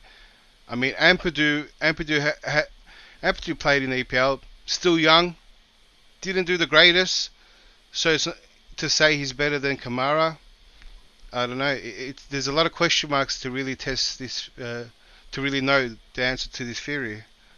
You cannot tell. Regardless, both could have been not good enough. So yeah. There's a chance Boubacar Kamara would tear it up at Aston Villa. You never know, but we'll see. If he does, I think we'll still have a chance to sign him. But we need one right now. We cannot actually wait. But that's a good argument there. Again, and I know Greentuff so well. He covers the French league, and then he do watch-alongs and all that. Again, that's, by the way, says Mount a Chelsea player of the season. I said it yesterday. Good one, bro. Keep it up. Again, Nick disagrees. He has his reasons too. The manager needs to stop playing a wing-back system with a slow left wing back and a random forward or midfielder at right wing. But again, that's a good argument. But I think we'll move past beyond that. I think we'll have more than enough player to execute whatever roles, whatever system he wants to deploy. Again, that will happen as soon as possible. But I get your argument. And please, we still have just 45 likes. We should have at least 100 likes right now. So if you haven't, please take a second. It takes just a second. Like the video, because the more you like the video, the YouTube algorithm will be triggered and the stream will be pushed to more people who would be interested in this particular topic. And the more people will get to subscribe and help us reach 2,000 subscribers as soon as possible. And yes, we will do a giveaway for $50 today. And again, please, if anybody asks you to pay before you like the video, tell them True Blue had already paid for you, or declared, or anybody in the chat that's a mod had already paid for you. True Blue says, Julius says, I think he's responding to somebody. You are laughable. The players struggle because they play out of position. Didn't the 4-3-3 work 3 times versus Sports at Real Madrid? I think it did. That's another argument, if you ask me. This is Declared responding to True Blue. Declared, you can also respond from the panel as long as it's not a fight. You can always respond from the panel. Please be careful, you will get abused, dumped in the system. So glad this season is over. Now we need to start rebuilding as soon as possible, as soon as up to the UK government. Again, I say Tuchel needs to strengthen. Again, I think that's already in process. Declared, our system has been found out, even with Reece James and Chilwell. I think you could argue that to a certain measure. Yet we've been found out. People are, the way we play are predictable. You could say also that's down partly to the players' personnel we have. They can't progress the ball whenever they oppositions defend deep. Again, Kronos Dan. What would be the I think we got a good win rate when Chilwell and Reece James has played. Yeah, when both are on, I think we're good. Go ahead. Mm-hmm. Yeah, I was going to say, if not that I looked it up, but I'm pretty sure if you went and looked at the win rate with when they both played, I think we did well when they were both playing, which was a shorter time period when Tuchel came in till Chilwell and Reece James got injured. We were actually doing well in those period. It all fell apart when Chilwell got injured and Reece James as well. So, and then we lost one of the midfielders. Our whole season came apart. I think even if you bring another win back and Chilwell and a roaring Reece James, all our goals were coming from Reece James and Chilwell. When no one else can score, they're part of our attack, and more often than not, and they were carrying our team. They were getting the goals. So for True Blue to say that, I think we haven't got a bigger sample size to say we've found out when this system is actually at its peak. Because right now we were playing Loftus-Cheek at right wing back in a makeshift role. This whole season has been a bandage here and there to accommodate players with inverted wing backs to cut in, have Ziyech wide. You haven't even seen the system at its peak, at its best to its ability, to its play style. Right now, it was just a makeshift for some players, for the defense, and it was written all over the place. We haven't seen it yet, and I'm hoping we bring in a whole bunch of players and we can see a better version of it. Yeah, I do agree with you, and that in terms of that the system being heavily reliant on wing plays, and I think this comment right here supports your argument. Is no one complained for the wing back system when Reece James and Chilwell were both fit and tearing it up. It is not the system, but rather the players we have. Many aren't dynamic enough. You could argue that, but then again, there's a strong argument that many are being played out of position again. But hopefully things changes by the time the manager gets in the players he wants. Well, it is not Pulisic, Timo Hakim season. Being a long time since he's been in Chelsea playing like that. Just borrow it again. Another argument there. Let's be honest. Tuchel's five at the back system was quick a fix to strengthen our defense. That none of those centre backs were outstanding in a back four. Even Joachim Low went to a back three with Rudiger in the squad. Wow, that's another good argument there. Big up people, big up to you, Tobago. Again, as here in the chat, Tobago always remind our viewers to subscribe and like the video. And please, if you're watching, no matter where you're watching from, take a second to like the video and also subscribe to the channel if you haven't. The more you like the video, the more the YouTube algorithm will be triggered and would be able to reach more people. And the more people we reach, we'll have more fun here. And again, in a bit, once it's 1 hour, once we're 1 hour, 30 minutes into the show, we will do a giveaway so that you get a chance to win $50. But please, if you haven't, take a second to like the video. And if anybody asks you to pay, tell them True Blue declared or Nick Blue had already paid for you. Please like the video so that we can reach 100 likes before we get to 1 hour, 30 minutes into the show. Again, big up to you, Tobago. Nice to see you. What if you say if you don't blame him for the penalty miss? Why mention it? Mata miss again. Yeah, exactly. So we shouldn't dwell here on that too much. Joaquin got fired probably a year too late. Again, that's another argument. I think our formation is very good. It keeps both our defense and midfield strong, but we really do need some creativity up front. That is why I like the idea of Nkunku or Neymar, even Dembele. I don't think Nkunku. I think Neymar will come to Chelsea. We've talked about that on this show yesterday. The possibility is very slim. You think Ancelotti will change? Again, that's another argument. I want that this back three system, we need to change it. Yes, it works for us, but now we all know to commit this system due to our defense. It was a quick fix, but now it needs to be changed. I think questions will be asked if after signing some players, we don't change that. If Dembele can stay off the trainer's table, maybe. That's another argument. But there are bigger issues with that. Again, it's not up to me. But we'll see what happens. Timo is so one-dimensional. He's not dynamic enough. He just pushes the ball all the way. Again, that's another an argument from you. No, don't tell them I paid for it. That's hilarious. Yeah, exactly. Okay, I agree. Okay, I won't tell them again. Storex did that again. Nick, let me bring you up to part where so that we can move ahead. Let me ask you about Christian Pulisic. Tell us why you think he'd stay at the club. Yeah, I don't know. Really, it's very hard. It's hard to get rid of him in the first place. But if he wants to go, if Tuchel doesn't guarantee more game time, he might want to leave. I wouldn't blame him. I don't want him to go, really, not yet. Let him, he's still young. He can prove himself. It took more time. And I don't know. To me, it doesn't seem like Tuchel fancies him that much. Especially when he scored and he was at the team the next game. He was playing yesterday. So, yeah, it's a funny one with Pulisic. It's very hard to get rid of. I don't think we will get rid of him.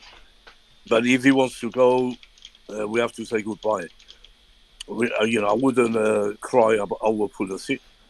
We have, we can get someone better to wear that number 10, that famous number 10. He's not doing it proud. That's really bad. All the number 10s we had in the past were making that shirt proud, especially Hazard. And players in the past, I can mention a lot. So, yeah, I wouldn't cry too much. He's just not doing it for us. Missing too many chances. Especially the cup final. That's one of the reasons we lost, because he couldn't score one goal. It wasn't just Mason Mount's penalty that played a part, but we should have had the game wrapped up in 90 minutes if Pulisic, had his shooting boots on. So I wouldn't cry over him going. We're going to lose a lot of money from America, but I don't care what count our losses. I don't know what Top Ball is going to do. Keep him just to sell shirts? That doesn't make sense. You have to get. Yeah, again, I think, like you said, Nick, one thing you said that is true. It's a difficult one. It's difficult to say whether he leaves or he stays.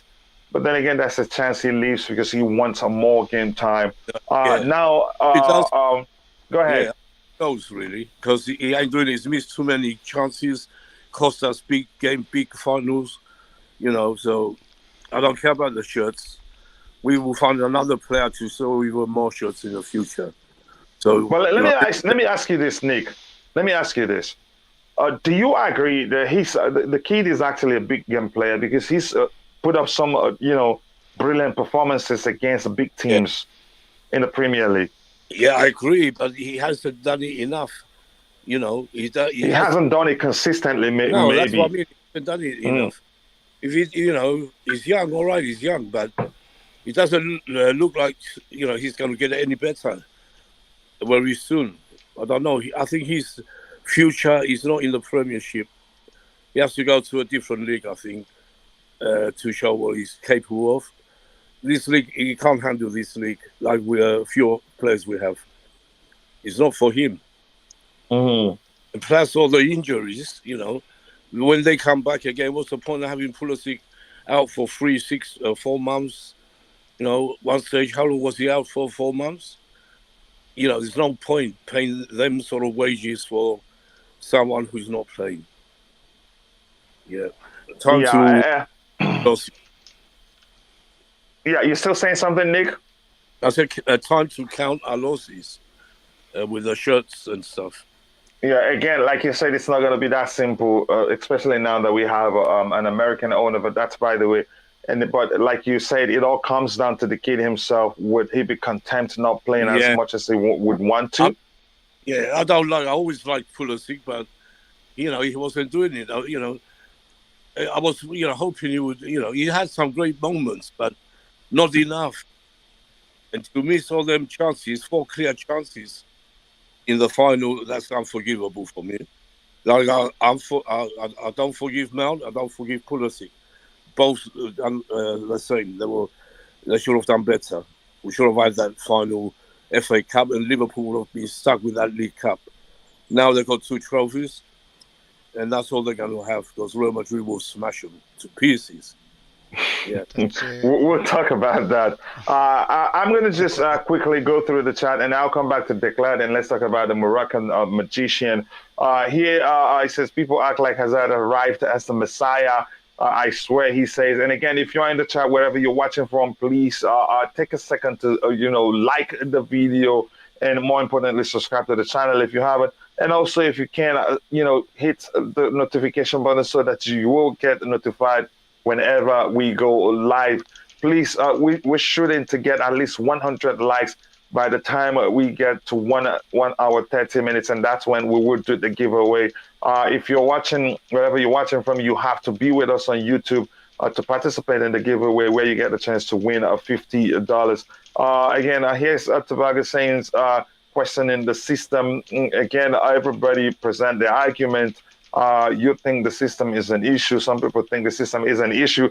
And I'm one of those that think the system isn't an issue. But should he be switching it up sometimes? I think he should, if need be. None is talking about Kane. What a complete player. Sell Lukaku.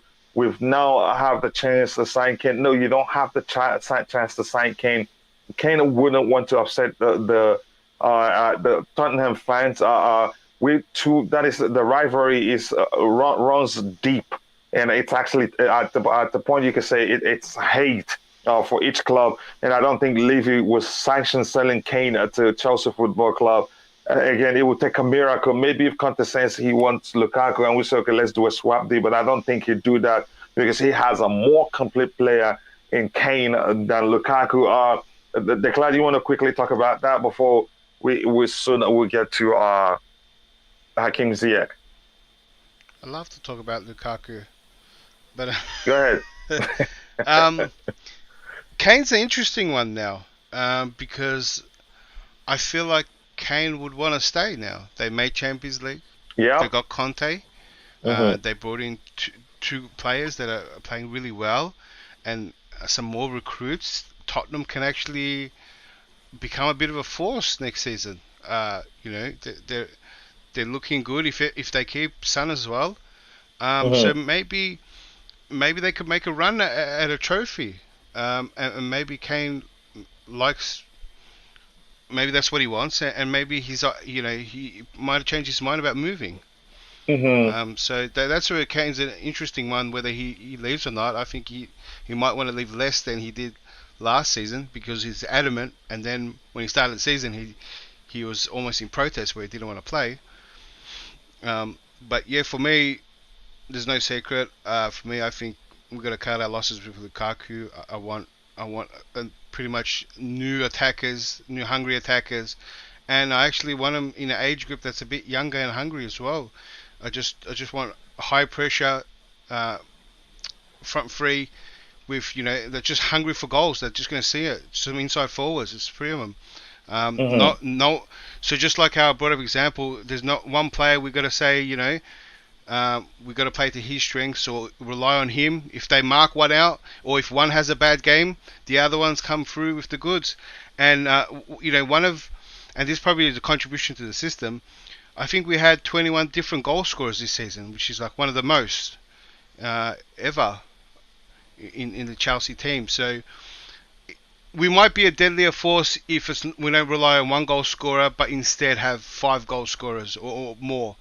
And we could become that team where people don't know who our main threat are, but we have multiple avenues of threats. So I that's what I want to see, and that's what I think where we're at now. But we just lack that conversion. And like I said, the difference of conversation would change heavily if some of these players took their chances. Pulisic, Lukaku, Ziyech. Ziyech was patch as well. It's been inconsistent. If Werner started scoring, everyone will be, was saying he's our best striker, worth his money and everything. So it's not like they've played completely bad. It's just when it comes to the crunch to actually score, they've failed. The chances were there. They've just failed in conversion. And Havertz as well. Sorry, I mentioned. And Mount's done, for me, Mount's done all right. I didn't expect Mount to be on higher goal numbers. But that's where his numbers between goals and assists, and he is the first front player that comes into the midfield, so I expect a bit more less from him compared to the other players when it comes to goals. But yeah, I think if they had the conversion, that's it. Our conversation would change massively, and that's all we want. Basically, what we're doing now with people that can actually convert. Yeah. Nick, what do you think about? Go ahead. Sorry, Declan. Go ahead. I just say, yeah, we don't need anything. We don't need a major mix-up or anything. We just needed to be doing what we're doing now, just with some players that are doing the same things, and just with the ability of converting. It's not really, not a big change-up. Yeah, Nick, what do you think about this comment on the screen? What about Harry Kane? Yeah, forget it. That ain't going to happen in all our lifetimes. That's impossible to happen. Even if Levy wanted to sell him, he wouldn't come to Chelsea because he's a Tottenham fan. He wouldn't want to upset those Tottenham fans as well. He's one of them as well, so don't forget that. He's a Tottenham through and through. And I don't even want him. Who wants Harry Kane? I don't want him. No chance. So, anyway, that won't happen. But, we need to score goals. So we keep saying, we have all these great youngsters. They make chances, but they miss them. That's not a good play for me. That's bad play. we need someone proven. Like I keep saying, Lewandowski. If Lukaku goes, we need a Lewandowski up there to go alongside Broja or Havertz. People like that. It ain't going to work with three. We had three young strikers all season, and none of them could score. And that doesn't mean they're going to start scoring next year. So De Kleer's wrong about that for a start. Mm-hmm. That's my first. I was going to ask you for your ID if you agreed with De Kleer. My first thought on De Kleer, who's been undeclared as a Chelsea fan by Chelsea supporters trust. Wait, Nick, what did I get wrong? I think you got my point. You got it wrong. You have to admit when you get it wrong. That's your problem. No, what did I get wrong? I'm asking. Nick, tell him what he got wrong. Yeah, I thought you misunderstood what I was saying. No, you said it's good to have just youngsters up top. No, we can't have that. We need someone experienced.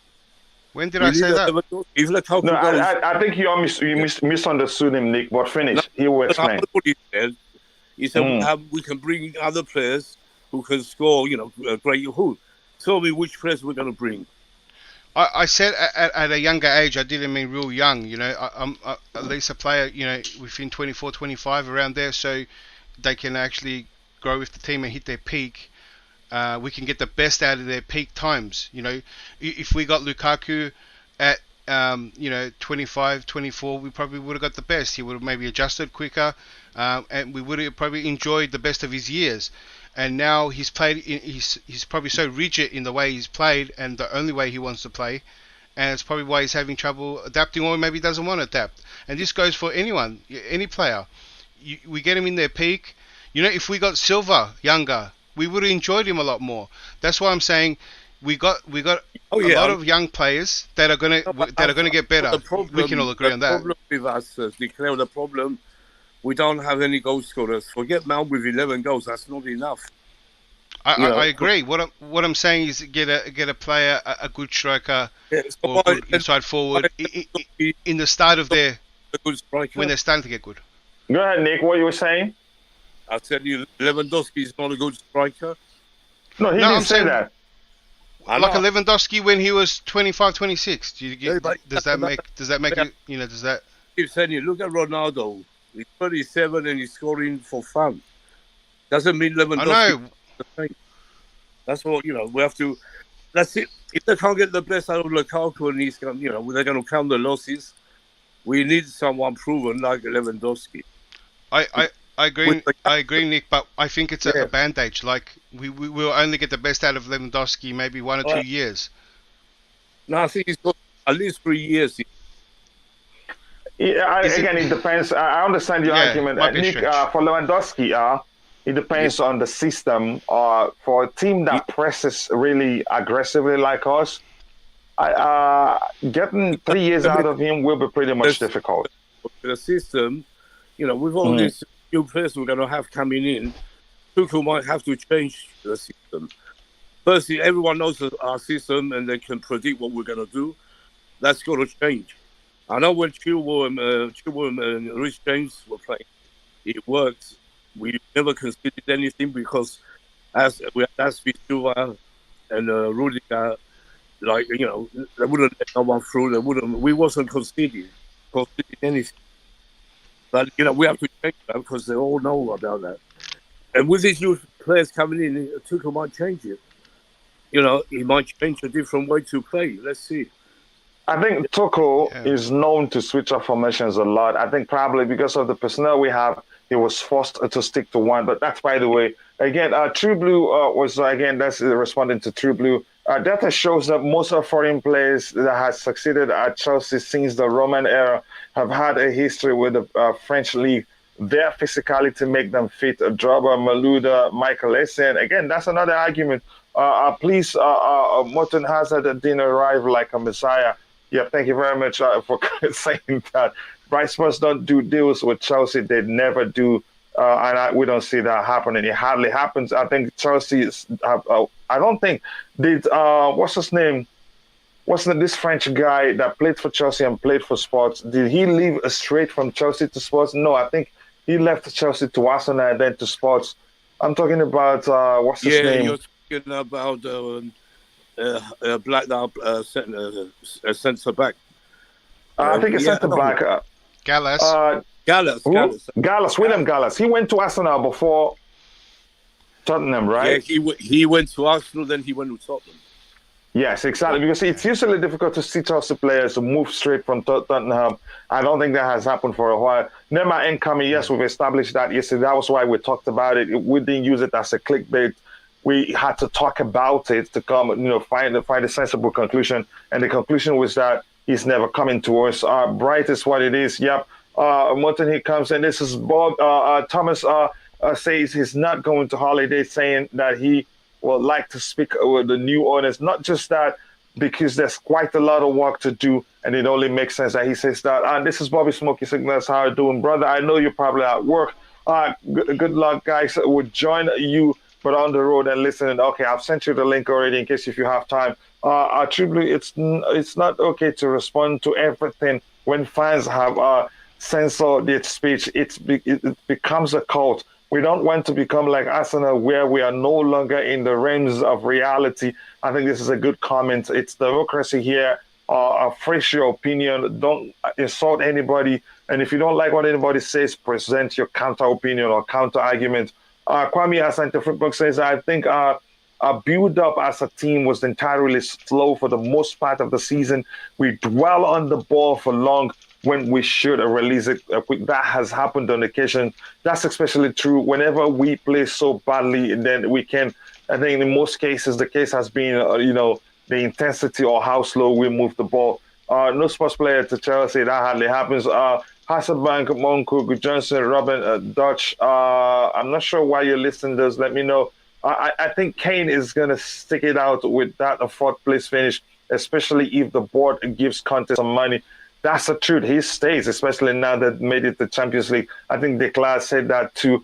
Please hit the like button and also subscribe to the channel if you haven't. Yes, we have 114 people watching and we have just 61 likes. We should have at least 100 likes. So if you haven't, please take a second to like the video. And if anybody asks you to pay that, then Michael already paid for you. It is for free. And please do subscribe to the channel. We're shooting to reach 1,600 subscribers today, and I know we can actually get that. We have about 11 more subscribers, and we will get there.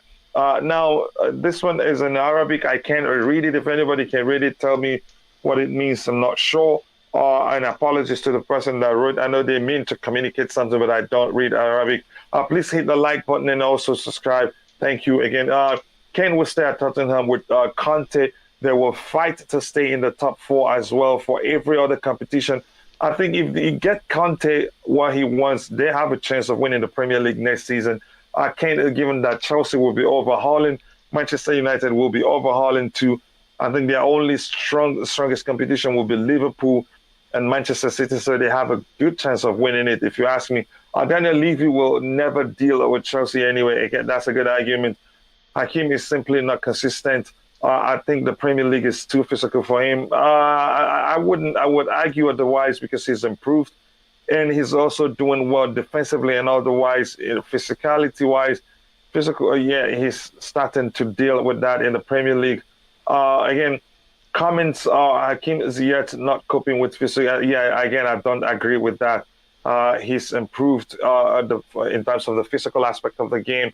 I want Silva to, again, Ziyech is a player that needs some space. He needs a space, but then again, he's able to make those spaces by himself when he doesn't see one. Joseph Sabina says Ross Barkley can be the next Lampard exactly. In your club or Chelsea Football Club, at what club are you talking about? Again, Ojo says Benzema, Suarez, Lewa, Kane, etc. all over 30. Again, they still work for their club. So now I'm going to put what you have to type in the chat because we will be doing the giveaway. We've gone past 1 hour 30 minutes, and my promise is that once we get to 1 hour 30 minutes, we'll do the giveaway. But before I continue, please, if you haven't, do like the video. The more you like the video, the more we will reach more people, and the more people we'll have here, the more fun it will be. Right now, we have 1,591 subscribers. We need just 9 more subscribers to get to 1,600 subscribers. I'd chill with the current roster for another season. No, I think that's a huge risk, and I don't think Thomas Tuchel would risk that. Age is catching up with Neymar. I don't think so. I think it's not age. Something isn't quite right somewhere there for him. Makalele arrived via Real Madrid, physically had nothing to do with this game. He read the game very well. Again, yeah, Makalele isn't the most physical, but he read the game very well. That's what makes him what made him special for us.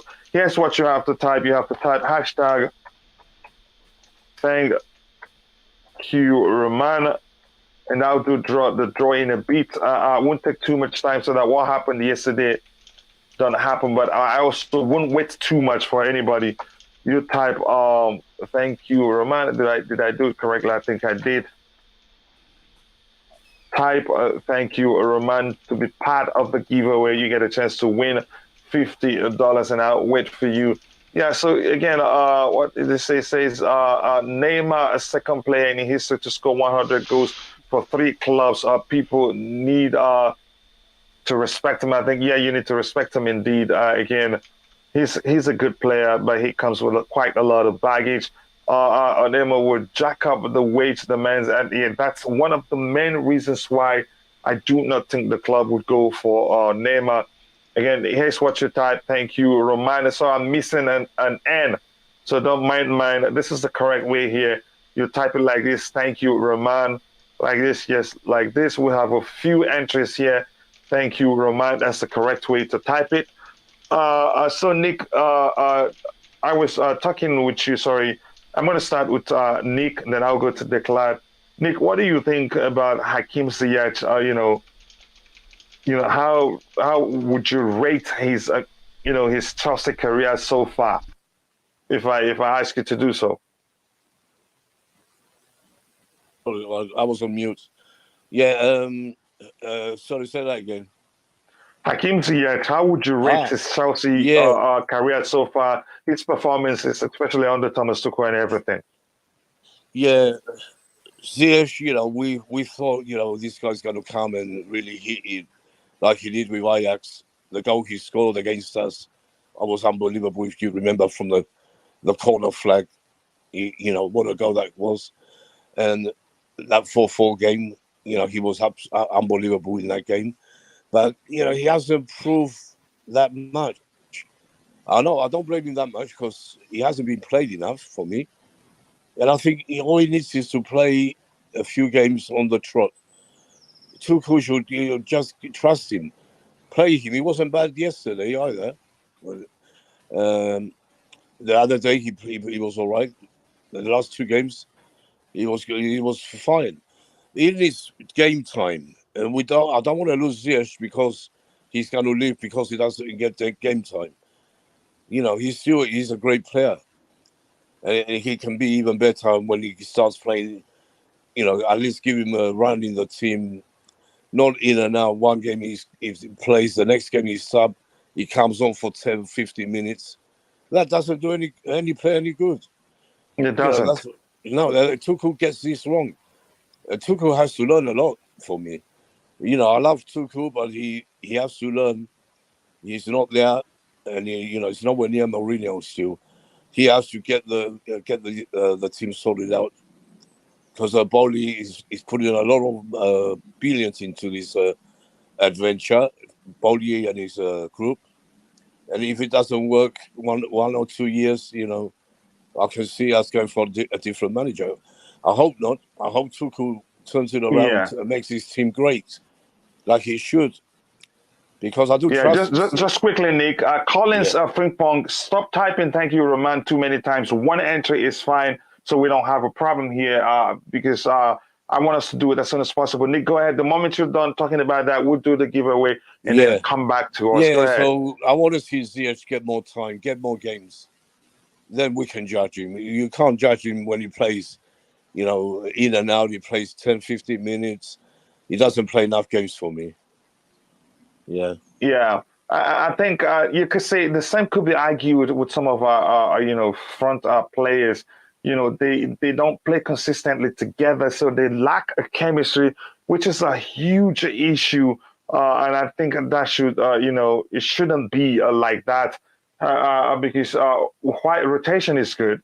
Rotation helps the manager to avoid, it helps the manager to avoid a player burnout, but at the same time, it can be detrimental to the, chemistry developing in the team. It's all right having rotation. Every single team does that. But Mm-hmm. no one does what we've been doing, giving players 10 minutes and 15, not playing them, giving them one game here and there, when, they're supposed to be our main attackers. It doesn't make sense to me. Yeah. And Declan, have you entered? Have you added your entry to the chat? Yeah. Okay. So now here's what you type. Okay, go ahead. You type it as exactly as like this. You say, "Thank you, Roman, to be part of the giveaway." Wherever you're watching from, you can join. You get a chance to win $50 if you enter or if you join us on YouTube. Again, what you do is you type, "Thank you, Roman." I'm going to start collecting to see how many people we have. We have 16 people. I think one more person just joined. I'm going to go back, do it one more time to ensure that everybody's entry is being seen, because it looks like if I don't see it in StreamYard, it won't not show. This is what you type. And I think I know where I stopped. I will go back to that to make sure everybody's part of it. And while you're waiting, please do like the video. The more you like the video, the YouTube algorithm will be triggered and more people will join us, and it will be more fun the more we have people. But more importantly, please do subscribe to the channel if you haven't. We have need 5 people to reach 1,600 subscribers. So now I'm just going to do the draw, start collecting again, 16 people. I'm going to do the draw now. Let's see who the lucky winner will be. If you missed it, we'll do another giveaway in a few days. Like I said before, there's a budget for it. Let's see who wins this one.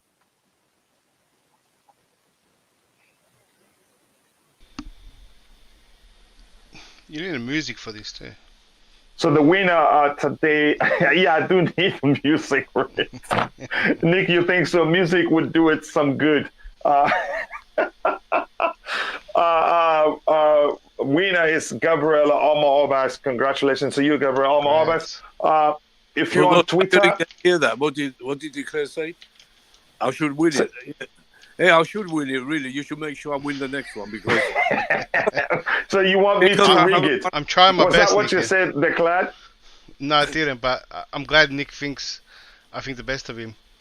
As you should. That's good. Yeah. You know. You love him after all, even though he thinks otherwise. To Declare 1 minute.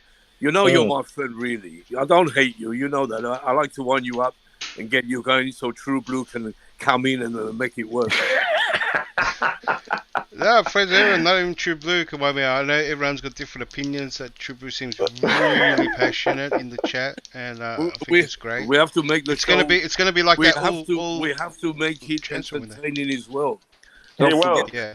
He will. No show succeeds without fighting. Mm-hmm. No, it won't be fun. It will not be fun. If we all agree, why do we have a show? So again, once more, congratulations to Omo, and let me put it this way so you can see it. Gabriel Omo-Obas. If you haven't seen it, please see it. You're the winner for today. And if you know him, do let him know he's won $50. But you have to reach out to me via Twitter, and we'll find a way to confirm that you are the person. Again, if you use PayPal, you get your money as soon as a few hours today. If you have PayPal, if not, if you use other means like Western Union, I'm gonna have to find time to go send the money to you. But PayPal is the best way. It's easier for us. Again, congratulations to you, Omo, and good luck to everyone when we do the next one tomorrow, or maybe next. It depends on how many people we have watching. Here he says Chelsea has some serious strengthening to do. Otherwise, we won't make it next season. Again, if we do a serious strengthening, chances are we're not going to win anything because that will be quite some changes. Don't worry, we're in good hands. Yes, I agree that 2 key injuries before Boxing Day. The Chelsea, for the titles this season. Again, I'm not sure I get that. Big up, coach and the panel. Big up to you, the Added Time podcast. Let me know when you're going to need me on your podcast. I really would like to participate someday because you've been a good supporter of this channel. and I'd Yes, like to reciprocate by Coach, coming this onto is my your. friend. Go ahead, Nick. I want to say big up to my friend here. He knows I subscribed yesterday. So we talk a lot on the Twitter with podcast. Yeah. And yeah, good luck to you. Yeah, you will get more subscribers. Don't worry about that. I will try my best as well. Yeah. Yeah, thank you very much for saying that, Nick. We need just 4 more subscribers to get to 1,600 subscribers here on Chelsea Perspective. And please, if you haven't, we have 78 likes. We need that is 22 more likes to get to 100 subscribers. So please, if you haven't, to get to 100 likes, so if you haven't, please take some time, take a second to like the video so that we can reach more people. And if you haven't, do subscribe to the channel. Again, let me try and catch up. And like I said, the Added Time podcast, let me know when you need me on your podcast and we work out something. I really would like to support you as much as you've supported the channel. And here says, please, Morton, what exactly is his position? He is a whole right or a cam. We don't play wingers or cam. 2 6s in wing backs is not a 10. Again, that's a good argument. And I'm not an advocate for 2 6s. One will suffice if you ask me. And then we have one more person up front supporting the attack. Yes, sir. The Queen of the House says, hey, Coachila and panel. Hey, Just Viola, how are you doing? I hope you're good. Congrats Gabriel. And if you see him, let him know he won today's giveaway. Congratulations, Gabriel. Yep. Hey, everyone. How are you doing, Just Viola? I hope you're better today. It says, it says Ziyech did really well as a right hand. He thrives in that position, and he really cannot play the left. Yep, that's the truth. I think you know him very well, but I don't know what Tuchel does. How are you feeling today? That's Just Viola. Usman Ishak, please. Nkunku is next. Mane, we need a playing with Broya next man. I think we never know. We don't know who would be able to sign, but we'll see. Yes. Thank you very much, Morton. I appreciate that. You're a legend, and everybody in the chat. You're all a legend because I'm seeing great conversations going there. And now we have 82 likes. We need to just 18 more likes to get to 100. I hope that math is not correct before somebody laughs at me. But that's by the way. Again, we need just 4 more subscribers. Let me see. Yes, we need just 2 more subscribers to get to 1,600. You guys, again, are all legends. I know we can do that. Please like the video if you haven't. Let me continue here. Thank you again. Please don't forget to hit the like button again. Remind them anytime Friday will be perfect. DM me in Twitter to plan this out, everyone. Yes, we should. And again, you're part of the family now, and we should get you on the panel too whenever. But I want to come up to your podcast first. Then we talk about how you can come here. I just missed a winning giveaway. Gabriel won it. Congratulations to him. Let me see if there's anything to address here. Again, I don't think there's anything to address here. And this is Brian. Nice to see you again today, Brian. It's been a while. I hope everything is okay with you. The only Taka I want to see gone is Lukaku. Again, that's you. So, Nick, I'm going to come back to you. Were you the one talking about Ziyech before we changed, before we did the giveaway? Yes, yeah, I do like Ziyech. I love the guy. I want Tuchel to play him more. You know, the more he plays, I think, you know, the more he's going to show us what he can do. And, you know, that left foot of his is not many players have. You know, but he needs game time. So, you know, he's one of the players who can really put that ball across for Lukaku. If Lukaku stays at it and he's with us next season, that's a way to get Lukaku scoring more. You need Ziyech on the pitch, you know, because the other players are not doing it. They're not doing it correctly for me. I know. Go ahead. Yeah, I know Lukaku, you know, sometimes he doesn't run enough, but when we play to his strengths like we did against Wolves, fast, accurate passing to him, you can see you saw what he can do. Let me ask you this, Nick, quickly. Let me come in quickly. Then we'll come back to Ziyech again. when you say play to Lukaku's strength, what do you really mean? Like we did, you saw the game against Wolves. We were fast. No, Really. I was in Africa then, but I'm Oh, guessing. that I game just wanted to pinpoint something. we Yeah. got two brilliant goals, especially the second one. He knows how to turn the defense, but the ball has. Wasn't one a penalty? Yeah, one was a penalty with his left foot. You know what a penalty it was. You know that was a great goal, but the second one, declare, that was a great goal. But for him to do that, wait a minute, for him to do that more often, we need players like Ziyech who can get that ball across to him quick. So the defense of the opposing team don't have a chance to see what's going on. That's a problem we have. We need an accurate passing balls to him, even in the crosses. How many crosses go over his head? Much to our, from Mount's corners. Okay, let me ask you this, Nick, again. Did he have a lot of spaces on that day? I'll let you come in. Yeah. Did he have lots of spaces? I was just going to give a reminder in that Wolves game. That good goal that he scored came from a mistake from the Wolves when they gave the ball away. They gave it to Cover, and then Cover just slid it through when Wolves were stretched. He had to recover quickly, declare, and turn, and that was a great goal. No, yeah, it's a great goal. What I'm saying is there was nothing about the system. The Wolves backline was stretched. He had the space. Yeah. But that's part of the problem is that he's not finding that type of space where he thrives. A lot of teams are really tight at the back, and they keep him out. He doesn't have that luxury. But in that instance, Wolves were stretched, prepared. They stuffed up the build-up play. Quick turnover straight to him with a bit of space, he scores. Okay. I think that's part of the issue that he's not getting that that freedom.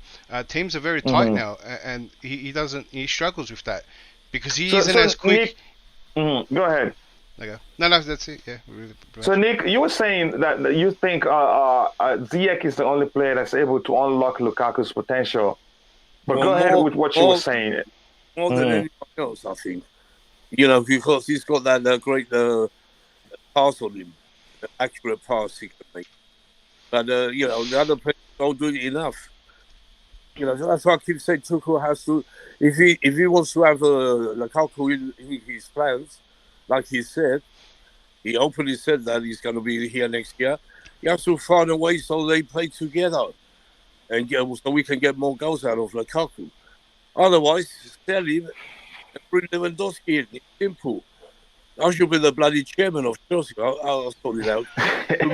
Nick has an agenda for Lewandowski. Nick has an agenda for Lewandowski. Nick will not talk. Since the past 5 shows, Nick will not talk for 10 seconds without mentioning Lewandowski. I hope it happens. Because if it doesn't, Nick is not going to be happy. But Nick, so those are the reasons why you think he stays. I think, he needs game time. He does need to play more. I hope he stays and he becomes one. If he stays, he could become one of our best players. I can see that happening with him. He has the potential. That's very possible because here's why I agree with you, Nick. He's a fine passer of the ball. He can shoot, and he's actually one of the only ones that shoot. That's the better shooters in the team. But something doesn't seem right. Something doesn't seem right. Go ahead, Nick. What's that right? The fact that he don't play enough. He hasn't enough. He's been on the bench too much. So, when he's on the bench and comes off for 10 or 15 minutes, it's not enough for a player like Ziyech, who was used to be played every single game for Ajax. Don't forget. So, I hope they keep him. I don't want him going to United and proving us all, another great player we lost. Don't give away the topic. We'll come back to why we think he's going to leave. Yeah, that's what I keep saying. That's what I think about Ziyech. Yeah. I think, Nick, you make a great point. I think he's a good passer of the ball. But the question remains, I think the people, let me just say this, Nick. The people really that will be capable of, making the most of Ziyech's passing ability, you ask me, should be Werner, who's really quick. Because I think Ziyech did the same thing at Ajax with Quincy Promes. And if he played, I give Ziyech play enough time with Werner. And Werner makes good runs. I think he will get quite a lot of goals from Ziyech because he can. The moment you start moving, he sees you. But I'll come back to you in a bit, Nick. Coming to you, Declan, because you could argue something isn't quite right. Because Ziyech was we started seeing him, what could arguably be his best form at Chelsea under Thomas Tuchel. When games after games he was scoring goals, creating chances, he's become more physical. He's tracking back, defending very well, winning aerial duels. He did it for about 3 games in succession or so, and then boom, he gets dropped to the bench. He wasn't injured. His form did not drop, but people that weren't paying attention, they just jumped to it the moment he was brought on from the bench during games, and he wasn't really himself. That kind of, they say you don't change a winning team, but what Thomas Tuchel did wasn't really about rotation because it happened for a while. He kept him on the bench for a while. It just reminds me of the case of Thomas Tuchel and Kepa Arrizabalaga, where Thomas Tuchel in public says one thing, but during selection he does something that shows you, again, he doesn't really trust this guy. Tell us what you think, Declan, about what happened, really.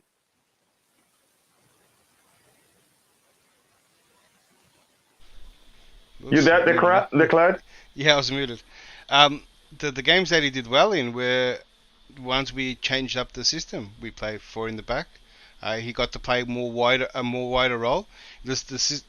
When we played without a wing back, he played the more wider role. He gets a cut in. He started to play better. That's his role. So, I mean, that's why sometimes Tuchel threw him in the wing back role, and some of these wingers did play in the wing back because they are essentially playing down the line. And when he got to play that, you started seeing a better Ziyech.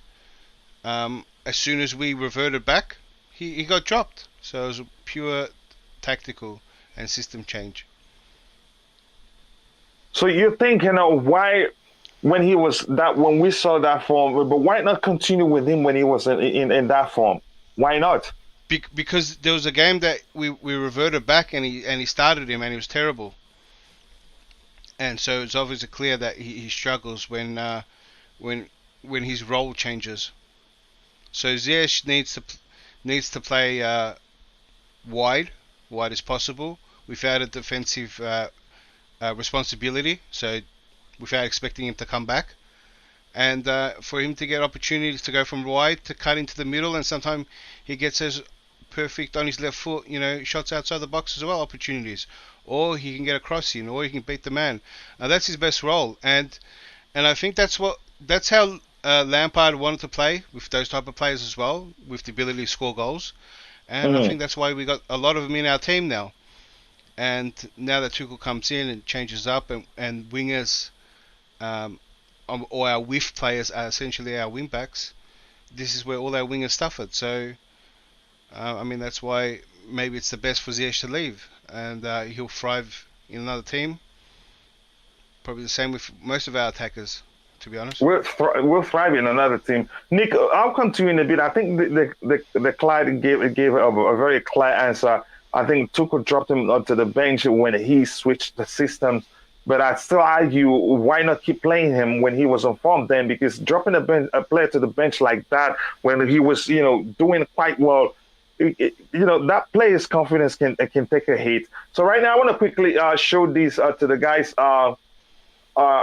in the chat, and whoever that's watching. You see, we have 1,599 subscribers.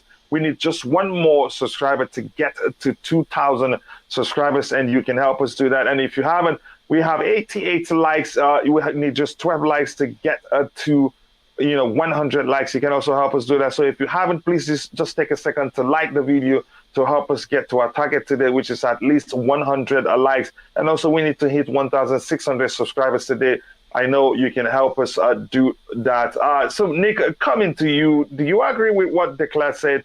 in terms of dropping him because we switched system.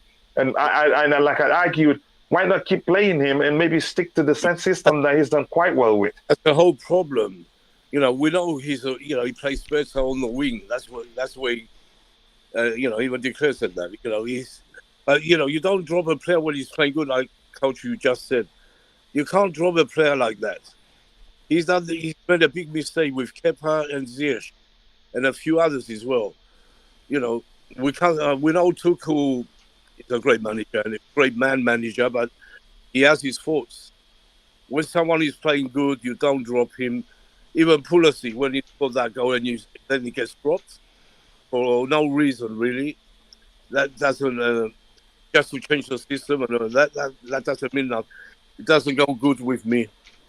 Tuchel has to get it better. He has to sort this team out really bad. He needs a big surgery in the summer, in pre-season. He has to get these players to play with each other and want to play with each other. Like from Lukaku to Mendy, every single player, and the ones who come in. Otherwise, we won't be winning many trophies next year. So it's up to Tuchel now to show us what has he got.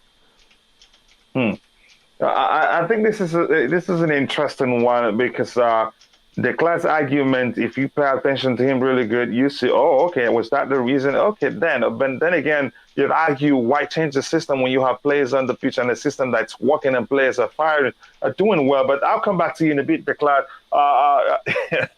Okay, this is just Viola to Declan. We need a more through balls. That's what he means.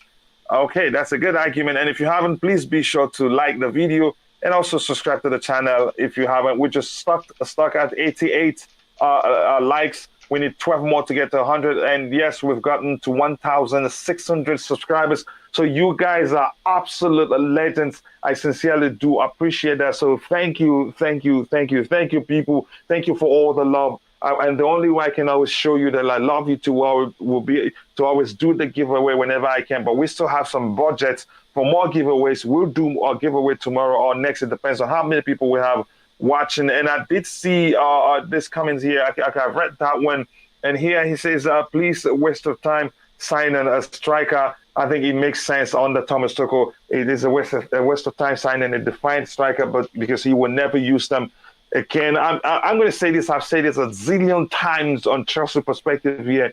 If you follow Thomas Tuchel from Mainz to, what is it called again, Borussia Dortmund, maybe Mainz, I don't know the history very well, but at least from Borussia Dortmund to PSG, he hardly uses a defined striker. Even when he had Mauro Icardi, he didn't play him that as many times as you'd think he'd play him, given Icardi's abilities. And my Nigerian brother here says, how far I did, my brother, how you did. I know, say you did very busy, but if you want to join us here, let me know, and I will quickly send you the link. Again, he says, I forgot who we played, but the whole match was lobbing in crosses to forwards who were 5'9" and under. It was tragic. Again, what game? Tell me the game you're talking about. I just don't remember. I want Ziyech. I do want Ziyech to stay. He has the potential to play with whatever system we play in, but you have to give him freedom. If you ask me, freedom is all he needs to invite or to move to whatever he finds suitable, because he can dribble too on his stay. He can also shoot quite well from outside 18. And one thing I like the most is his passes. He adds so much passes to Thomas' pace to his passes that before the opposition defenders understand what's going on, the pass gets to its intended destination. And again, thank you. We need just 9 more likes to get to 100 likes. So I appreciate it. And again, thank you for 1,600 subscribers. It's not easy. I appreciate that. Like the stream, guys, and subscribe to the channel if you haven't. That's the queen of the house speaking. Please do like the stream. Do you see Ziyech going off to Manchester United? You just gave away what I want us to talk about next, but I'll highlight it so we'll get to it. Not true. Lukaku just needs a better service from all around the pitch. That is the issue. That in its own is a problem. The fact that he needs service from all the pitch. We're a team. We're a team. He shouldn't be the one aiming to score a goal. The only person You should be getting goals from our wingers, goals from our midfielders, goals from our defenders, if possible. But look, that's why I argued Lukaku created more problems for us than he solved for us. Why? And that, believe me, that's not me saying that Lukaku is a bad player. What I am arguing is whenever Lukaku is on the pitch, that's especially true when he newly arrived at Chelsea. It just seemed as if our wingers, the midfielders and defenders, whenever they get the ball, either subconsciously or by design, they try to find Lukaku in the box where he's standing and pointing where he wants the ball. I agree that has changed to a certain extent, but my point is it shouldn't be like that. Remember, in his absence, whenever he's not playing, we have more fluidity and the goals come from everywhere. We tend to score more goals whenever he's not playing. Are there games where he would be better of having him on the pitch? Yes, there are games would be better of having Lukaku on the pitch, but not all the time. I take fluidity over power anytime, any day. Declan, can you come in here before I go through the chat again? That'd be full repeating myself all the time. I've been making that point all the time about Lukaku. I mean, no one else gets that excuse. No one says, the team should be making more space for Werner, or giving him the ball more, and giving him more time, and no one makes an excuse for Havertz or Mount or anyone. No one actually says that the team should cater for any other players. Why Lukaku? Why this old school style of just give that guy a ball and he's gonna score it? Because Lukaku has missed chances too. I mean, he doesn't have 100% hit rate, and he struggled. He can't make his own chances as well. So that's a problem. When compared with some of the names that were brought up before, like Lewandowski and Benzema, you give them half a chance they can score. They can make their own chance with the ball. Lukaku can't. And he has trouble linking up. Purely, the team has to do everything for him, and then give him the ball to score. To sacrifice everything else, pressing, linking up, putting pressure on players, a whole bunch of stuff. Yeah, I mean, to sacrifice all that just so we can have a guy that can score when everything's catered for him. And a lot of people did. I'm an Inter fan too, and a lot of people didn't watch Lukaku at Inter, but Martinez was the better striker. Martinez did everything. Lukaku was a steam train when given the space to run to. He was unbeatable, but every other time it was Martinez that got in great positions, dribbling skills, run it down the line, and then just give it to Lukaku. Lukaku scored a lot of tap-ins. He scored like 10 penalties. His numbers looked great, but they were very catered from other players. Lukaku did finish them, 100%. But I mean, in the evolution of football, or in the way football is going, that tactically is very easy to counter. When we versus a good team, and if we're playing like that, they'll just go, well, we cut the supply here, and that's it. The game plan's gone. And then what are you going to do? And it'll be very easy for teams to counter out that way of playing. And that's why no one really plays that much. Only the more bottom teams play like that, where we try counter, and then you're gonna have that same situation. So that's like a team. That's a tactic for lower teams on the ladder. And if you want to play that, that's all right. Yeah, Nick, if you can be patient with me, let me catch up with the chat, and I'll come back to you with a question. Is that okay? Yeah, go ahead. All right, thank you very much, brother. I appreciate that. Scores with the delicious finish from a distance, and again, that's one of my favorite ways of describing Hakim Ziyech's goals for Chelsea. I love him so much. I know he has the potential, and again, that's where I can agree.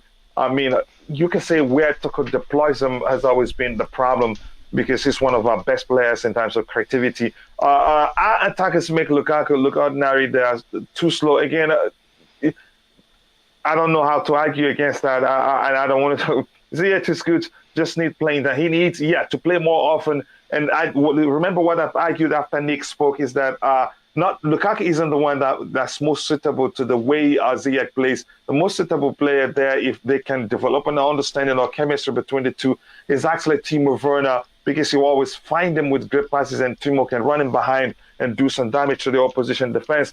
Bayern is not letting Lewa leave. Whether they like it or not, if they force him to stay, eventually he will run down his contract if he wants to leave, and then leave him.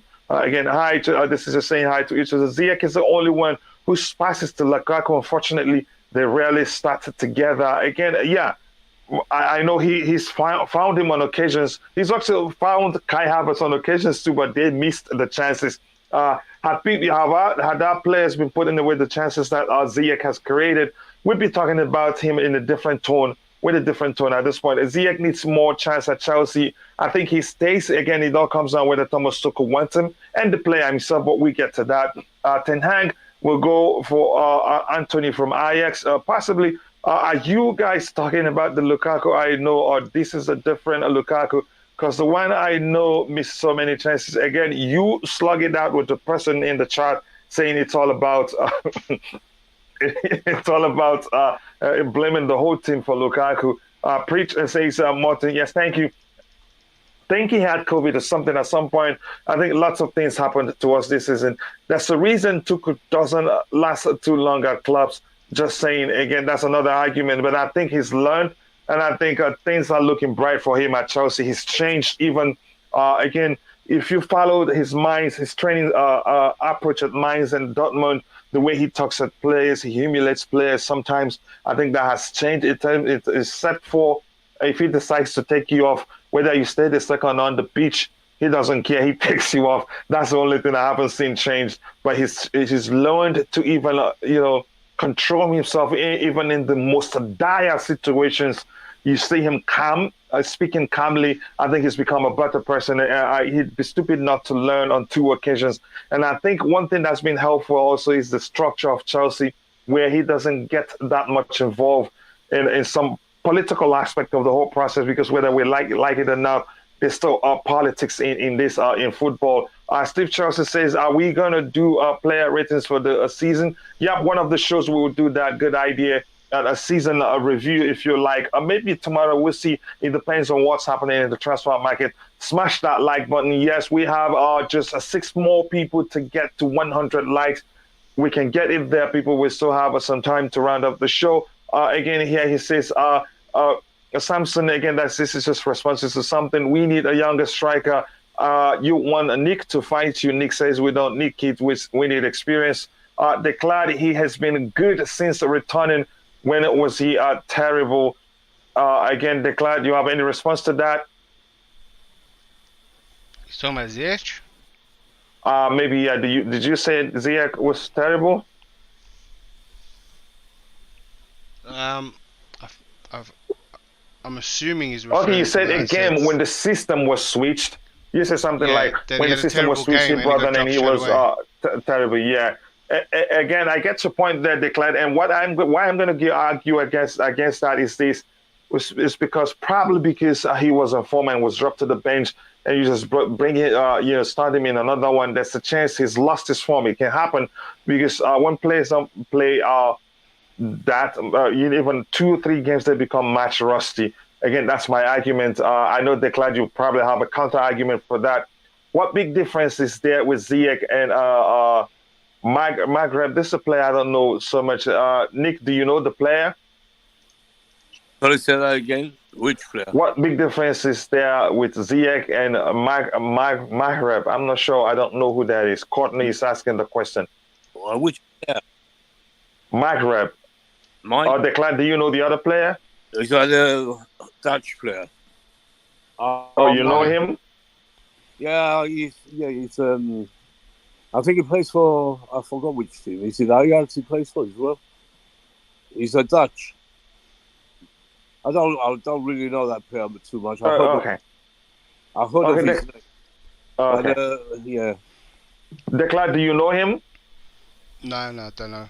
Okay. Let me catch up and come back to Nick again. Yesterday, Ziyech drifted wide, which allowed Reece the space to cross the ball. He also played in Kennedy to cross the ball. again, yeah, we know that he has some great passes in him.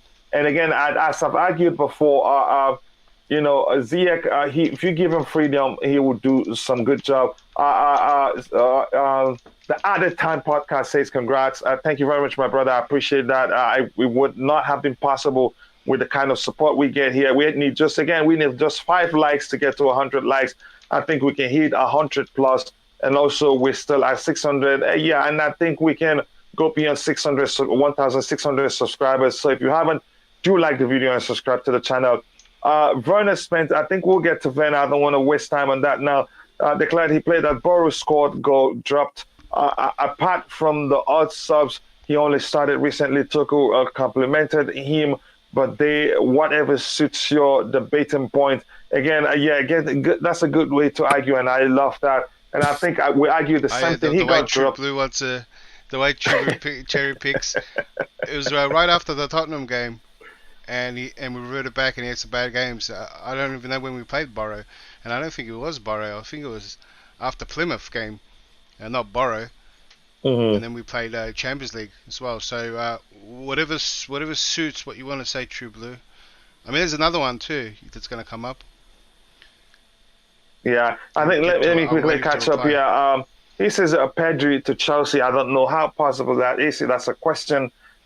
Maybe that may happen. I don't know. We cannot really say what will happen at this point. But again, we have to be strategic with our signings. I think the club's priority will be to start to fill in the space, that is the spaces we have in the defensive area.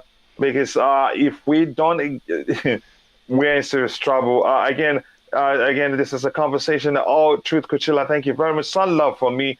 And I think I'm winning today, Declan. Nobody have said good job, Declan, talking facts or Nick. Look at the few games everyone is starting to find him, and he has had more chances and has scored and assisted or been part of quite a lot of goals. It can work. Yeah, it can. Again, that was my argument. Why was he dropped? That it makes we play better when Lukaku is not on the pitch. Yep, that's the truth. Werner cannot dream of. I will talk about Werner later, so I don't want to give away. Because whether we like it or not, we bought him for 100 million, and we're not gonna get anywhere close to that. If we sell him again, we might have to take an L. Even somebody wants him, and the question remains: who wants him now in the form that he's in, and who would pay us anything close to that? I think we may have to. Yeah, we're stuck with him practically. If we decide to sell him, we'll have to take a huge L, and he will. I think that may well happen, but who wants him? Again, let me try and catch up here. PS-Man says, Lukaku aside, none of our forwards are consistent in goal scoring and creativity. I think that's why we bought him. None, actually. Yep, you're correct. And then we bought him thinking that he's going to solve our problems. The situation, it became complex. I'm going to read this up since he says Werner is a second striker. We'll talk about Werner soon. So I don't want to give it away now. Mate, we should accept the fact that we did a bad business. That's no question. It was a bad business. It was a bad purchase. It was a panic purchase. However you want to phrase it, it was a mistake. And the fact that the scout okayed it, the fact that Thomas Tuchel himself, because I'm sure they consulted him and he said, yeah, I could do with that, is a problem for me. Again, everybody's partly to blame, because even if you say it was a Roman signing, there's no way you'd argue that Roman would just go bring out the check, write it, and say, Marina, give him we want this player, get him, without consulting the scouting department. Maybe our scouting department were all just yes ma'am people, and then they didn't tell him, the way we see things, this is never going to work. Or maybe they just don't know their job. So that's an argument for another day, if you ask me. By the way, the new ownership should make sure whoever was in charge of Salah and KDB sales should be immediately fired. I wouldn't go as far back as that, because the truth remains we cannot keep them all. And KDB wanted to leave, and we had no option than to let him leave. Again, Salah also had to go on loan because of the players we had then. But that's an argument for another day. Also, Ziyech original natural role was central attacking midfield, but then we need 2 6s, and that changes a whole lot of things. Lukaku can be a good striker, provided good passes. No, provided plays in another team, maybe. Ziyech could be our number 10. I think he should actually be wearing that shirt, not Pulisic. No disrespect to Captain America. Captain America is more like, you could say, I don't know, but I don't want to go into that argument. He's a fellow American. I love him. I know he's got potential in him. I think the most gifted and the most equipped to wear that number 10 should be Ziyech. So I agree with my brother Eric Blue. Let's hit the like button. Come on, people, like the video more. Again, he says here, I think if Tuchel doesn't win a trophy next season and struggles for top four, he will be sacked. Let me ask you this: if you make like 9 changes in the team, or even 5 changes, you think you would be that good to win trophies? I think I'll ask the panel that question in a bit. Let me highlight this too. Big up to you too, Chelsea the Kingslayer. You're a legend. Nice to see you here, brother. Yes, written tomorrow, Coachila. Yes, we should do that. Again, everybody agrees. The person who sold KDB and Salah long ago, I know who you're talking about. Mourinho favored Oscar over KDB and Willian over Salah. Both are sold off by Emenalo. And again, Mourinho prefers industry more. If you can give him good press and good energy on the pitch, he prefers you. No matter how good of a player you are, if you can't do that, I think you have. Okay, you meant Mahrez. I think Ziyech is more. You could argue. Sorry. We know Mahrez. Yeah, I think Ziyech is more technically gifted than Mahrez. Again, that's my argument. Let me know if you think otherwise. I don't want to get into the MMR argument. Mahrez is a bit trickier than Ziyech. No. Ziyech has got more tricks than Mahrez. We could argue that till tomorrow.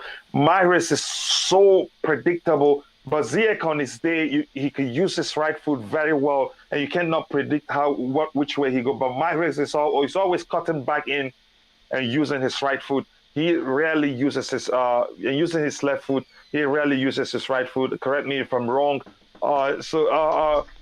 We're not getting Tchouameni, Kamara, or Rice. So which defensive midfielders are we getting? I think we get one of them eventually.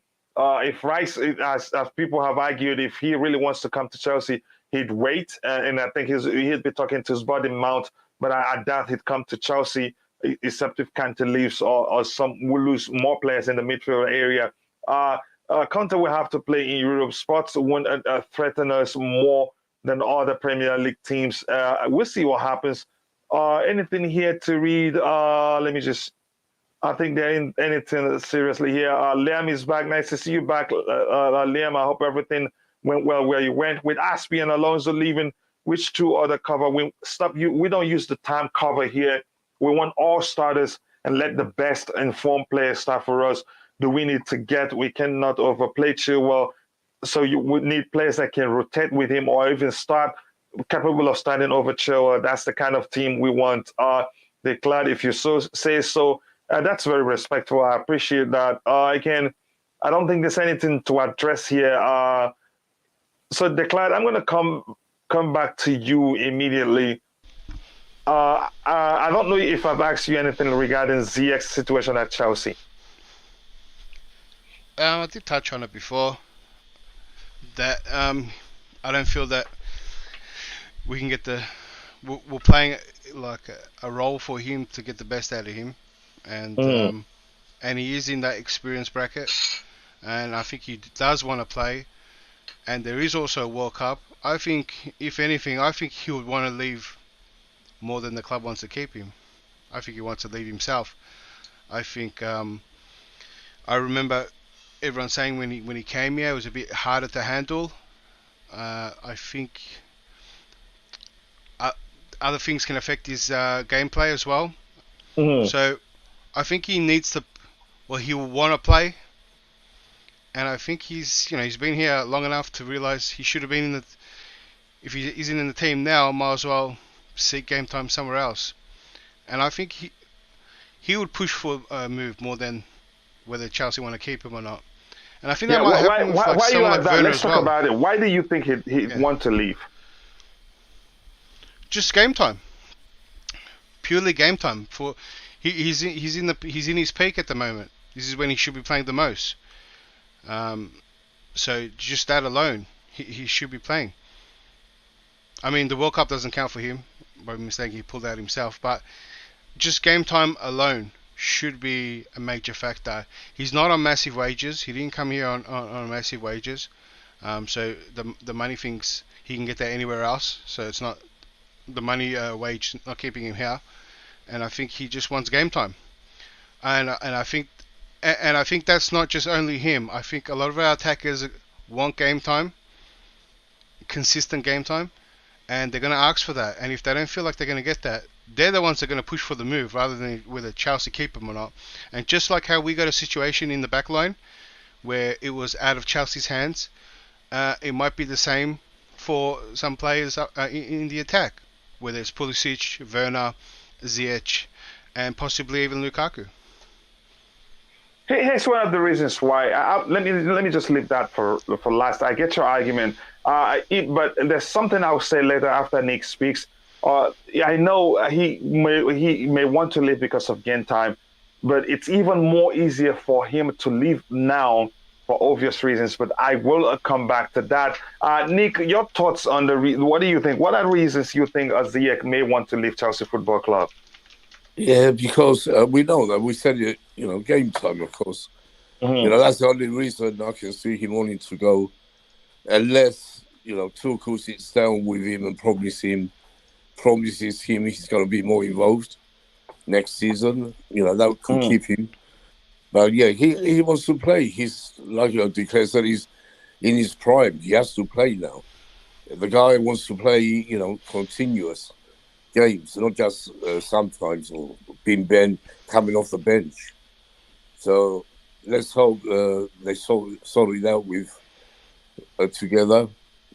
I want to see him stay. But I can see him going as well. But I'm just hoping the Tuchel sorts it out really. Yeah.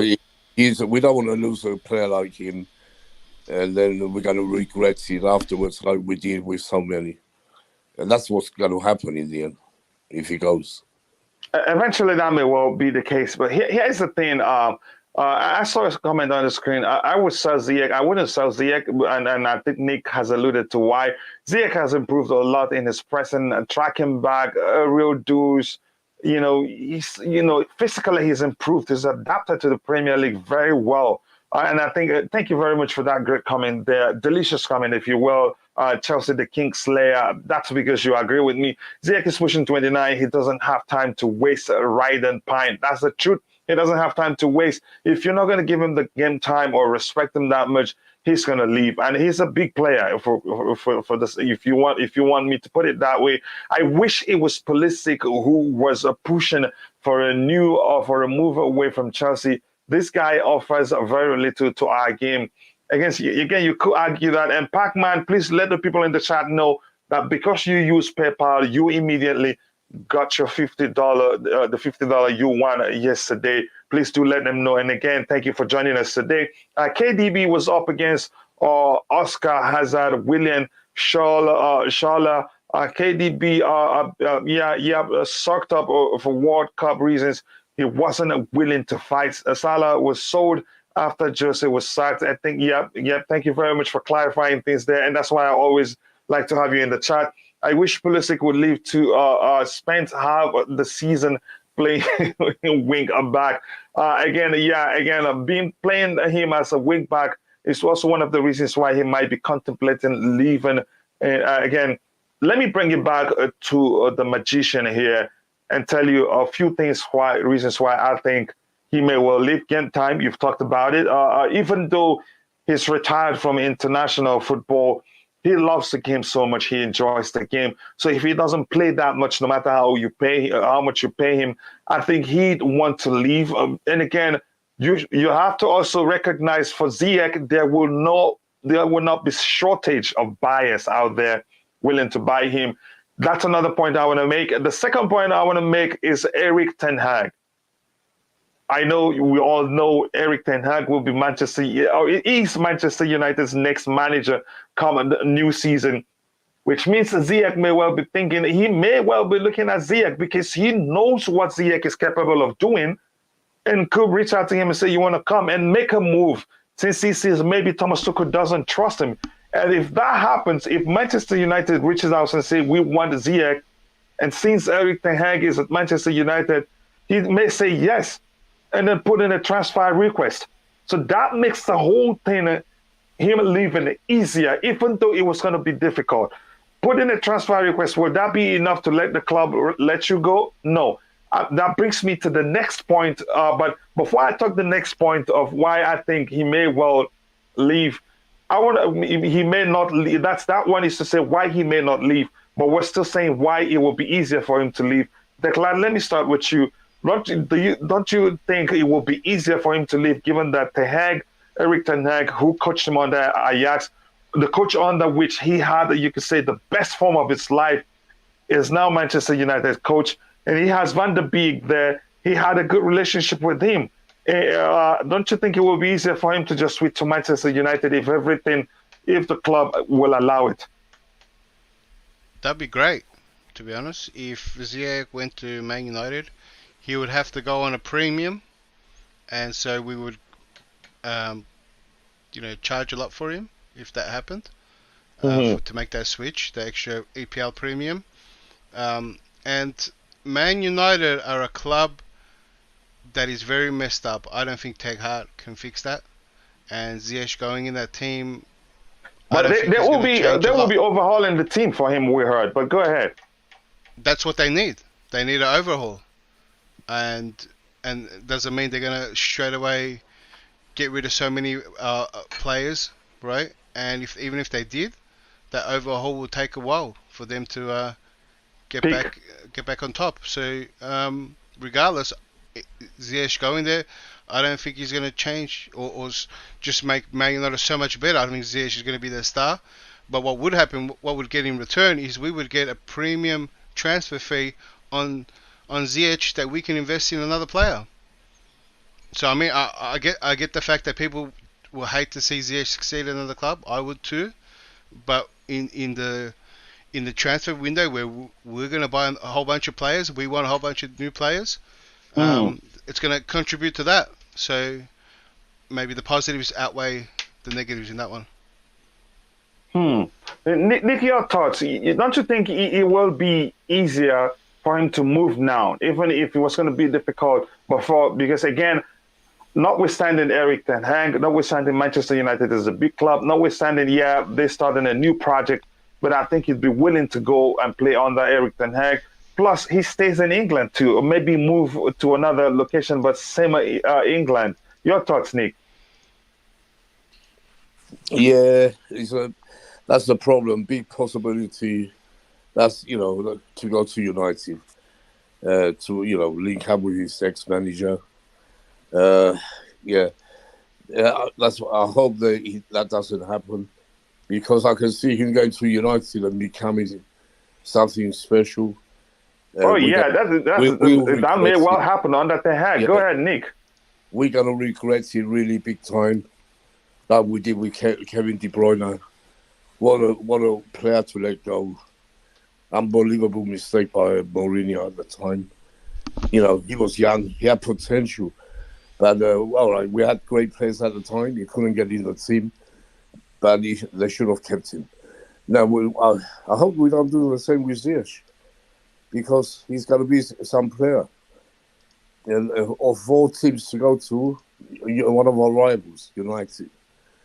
I don't want to see that happen, but it looks like it could happen.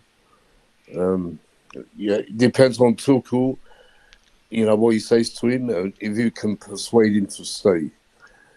But if Tuchel wants that, we don't know. Tuchel, might be thinking different. So we don't know really. It'd be a big loss to Chelsea if it does go. Yeah, I must say, Nick, I am with you. I'm scared to see him go, especially because it's easier now for him to switch to Manchester United. Declan, I also get your point. If he gets to Manchester United, he goes at a premium. We get millions for his departure. But then I think we will regret it because he's going under a manager that knows how to use him and get the best out of him. And we'll be looking at it going, why did we make such a mistake? It will be another Mo Salah mistake, or however you want to phrase it. But I get your point, Declan. I like it that you always like to see things from a business perspective, but it will be a huge risk, one that we will, regret if we miss it.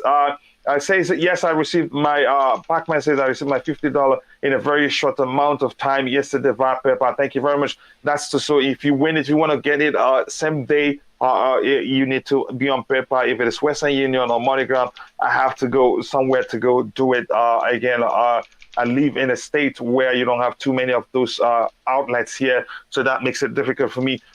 In hindsight, it was still crazy to sell Salah of before Conte could play him again. If Conte wanted him, he would have insisted the club keep him. Again, he says Pulisic has missed criminal chances in the Madrid games and both cup finals. What is this excuse? Again, he's so young. There's still a chance he gets better. That's one thing we must recognize. We seem to forget, how old is he? 22, 23? So he's still very young.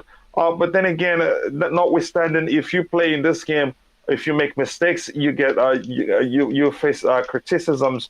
Again, he's able to deal with it. He's a very confident player. I think he stays at the club for obvious reasons. The question remains: does he want to stay? Imagine Ronaldo and Ziyech. Trust me, they will take a league by storm. That could well happen. Which league? I saw a question. Declared so he played against Madrid, etc., etc. Let me see if there's anything to address here. Europa is a league, right? Yeah, it is. It is okay. I like the banter there in the chat. Salah didn't want to come back again. We must put that into context too. Man United is paying their penance if he's sacking Mourinho, and as they should. Again, you could argue that I agree. The players can be happier after leaving, but trust is still blamed for letting them go. That's the truth. But the fans will still turn around and say, okay, whose fault was it? Man United forced a special one to manage a Spurs unforgivable. Again, all our attackers have been poor. So do we hold on to them and see the same team next season? I'm going to come back to that in a bit and let you know why we may well not sell them. Again, that's the KDB discussion. Chelsea really sells to Manchester United, but who sold two to them of late, Matic and Juan Mata. And again, okay, whatever you say. Okay, now coming back to this, this comments here. Again, the fact is that should we hold on to them? There's a chance we may well hold on to them. Why? Now, I'm going to come back to Declan too and Nick Blue regarding this comment on the screen.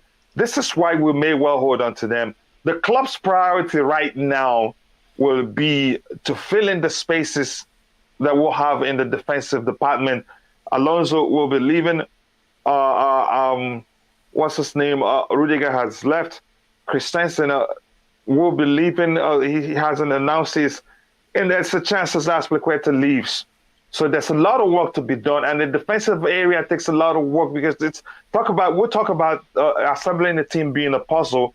That is even more so when you talk about the defensive area. That's why it takes time to assemble a solid defensive line. So the club's priority will be the defensive area, and then look at the attacking area and the midfield area. I says, okay, you know what? I think we have some players here to manage until the next transfer window. Because remember, we cannot sign agreement with players. We can only negotiate, and that's causing a serious setback for us. Even Tuchel himself has talked about it. So we may well hold on to them, not because we want to, because circumstances is forcing us to do so. So we will prioritize strengthening the defensive area and say, okay, we'll hold on to what we have in the attacking and midfield area. Then the next transfer window, we'll start things on time. Because the club, believe me, under this circumstance, will not just sign players because in a panic and then make big mistakes. Nick, you tell me, what do you think? Yeah. What's the comment again? He's asking if we are going to, He says all our attackers have been poor. So do Yeah. we hold on to them and see the next season and see the same thing next season? Then my argument is we may well hold on to them, not by design, not because we want to, because the Yes. Oh circumstances yeah. that we're facing right Uh now, huh. Yeah, I we see that. cannot sign agreement with Yeah. players. The club's focus will be to fill in the spaces in the defensive department. It might not have time enough to make some strategic signings to fix our midfield and the attacking area. So we may well hold on to some of these players next season. So what do you Oh think? yeah. Yeah, exactly. Because we all know we have to replace Rudiger, Christensen, or Alonso, and Aspi. Even if he does stay, he won't be Mm-hmm. playing much. So how many is that? 4 players. So the attack, I don't think will change much. And unless Lukaku does go, then we can replace him with Lewandowski. I'll have to say it again. Mm. Mm. And I'd ask but you for your ID if you did not. yeah, and we have to sort out the defense. And the midfield, let's hope Jorginho stays. He's 50-50. Let's hope Kanti, I think, will stay. Kovacic is there. He ain't going nowhere. So the defense is the priority. And that's what I think that's what Chelsea will do. Get the defense right, then you start building upwards from the Yeah. you get that defense. That's the main thing. Mm-hmm. It's very important to replace the great players we had, like Rudiger. We have Thiago Silva still, but he's not getting any younger. So we have to be very careful. And we do. The attackers we have, they are great players. They're just not gelling together for some reason, system or whatever it is. Tuchel has to find a way. And I'm sure after they've been together a bit now, not scoring. It happens sometimes in teams. It takes a couple of years to get going. And if like Havertz, even Pulisic, Ziyech, if he stays, Mason Mount, they can all come great next season. And them chances they're missing, they could be scoring. It happens a lot of times. It doesn't. Things don't happen. In an instance. Yeah. And we're too quick. Our fans are too quick to judge the players when they're not performing. They give them hate, which is wrong, because they are trying their best, every single player. So our defense is a priority, like you said. Yeah. Yeah. And thank you very much, Nick. And before I go to Declan, I must say again, and this reason that we're talking about the fact that there will be no time that let me just phrase it like that. There's a chance that the club may not have enough time to get in the replacements we're talking about, even if we decide to let these players go. So that's one of the reasons why the club may not agree to let Ziyech go, even if he wants to leave, or let Christian Pulisic go, even if he wants to leave, because they may not be able to get in replacement. So Declan, over to you on why we may well hold on to these players. The reason that you heard, the reason I mentioned. I'm finding it interesting because this is a very common excuse that's been going around when we're talking about a mass exit at the moment. About we don't have enough time to replace him, or we're not going to get the money for him, or who else we're going to get. All these questions about just keeping a player because of these barriers that people think that we can't do, right, or can't replace, and so we should just keep him. Well, these are the same people that shouldn't complain if we get the same problems next season. The same issues that we had this season. If we get them next season, these are the people you shouldn't complain. If you think that we should keep someone like Lukaku, Werner, Ziyech, and all the attackers basically, and because we can't replace them, then if we don't score, then you can't really say anything. When we have the same problems we carried over for 2 seasons, well, might as well just stay. Might as well, instead of changing it up and bringing new players that are hungry, that willing to to prove themselves as well. Why don't we just keep the same people? Why don't we just keep them all? People that are struggling out of position. Maybe they might be more on a decline, and deteriorate even more in this team, and maybe get more upset, and maybe refuse to play and push till they push for a move. I don't get the fear of change from some of these people. It's probably best that we cut our losses from Lukaku. It's probably best for Werner to go to another team, because I think people like players like Werner, Ziyech will probably do better in another team. We got some good players coming back. There's Broja there he's shown that he's doing it. He showed at least a little sample that he can do it on some level of the EPL, and he needs time. But I'd rather give him game time than watch the same stuff, the same chances missed for the last 2 seasons, or even 3 if you want to say that. We've been having the same problem on conversion. I'd rather give game time to Broja. If he missed a young player like that, he's going to improve immensely. And we'll get some new attackers. When I say hungry attackers, they might not be a big name, they might not be as good, but they're really hungry and they've got to prove themselves. They have to prove more to hold their spot in the team. Someone like Lukaku has no competition. I'm pretty sure Lukaku thought when he came to this team that he was undroppable. And I think Werner thought that when he first came here too.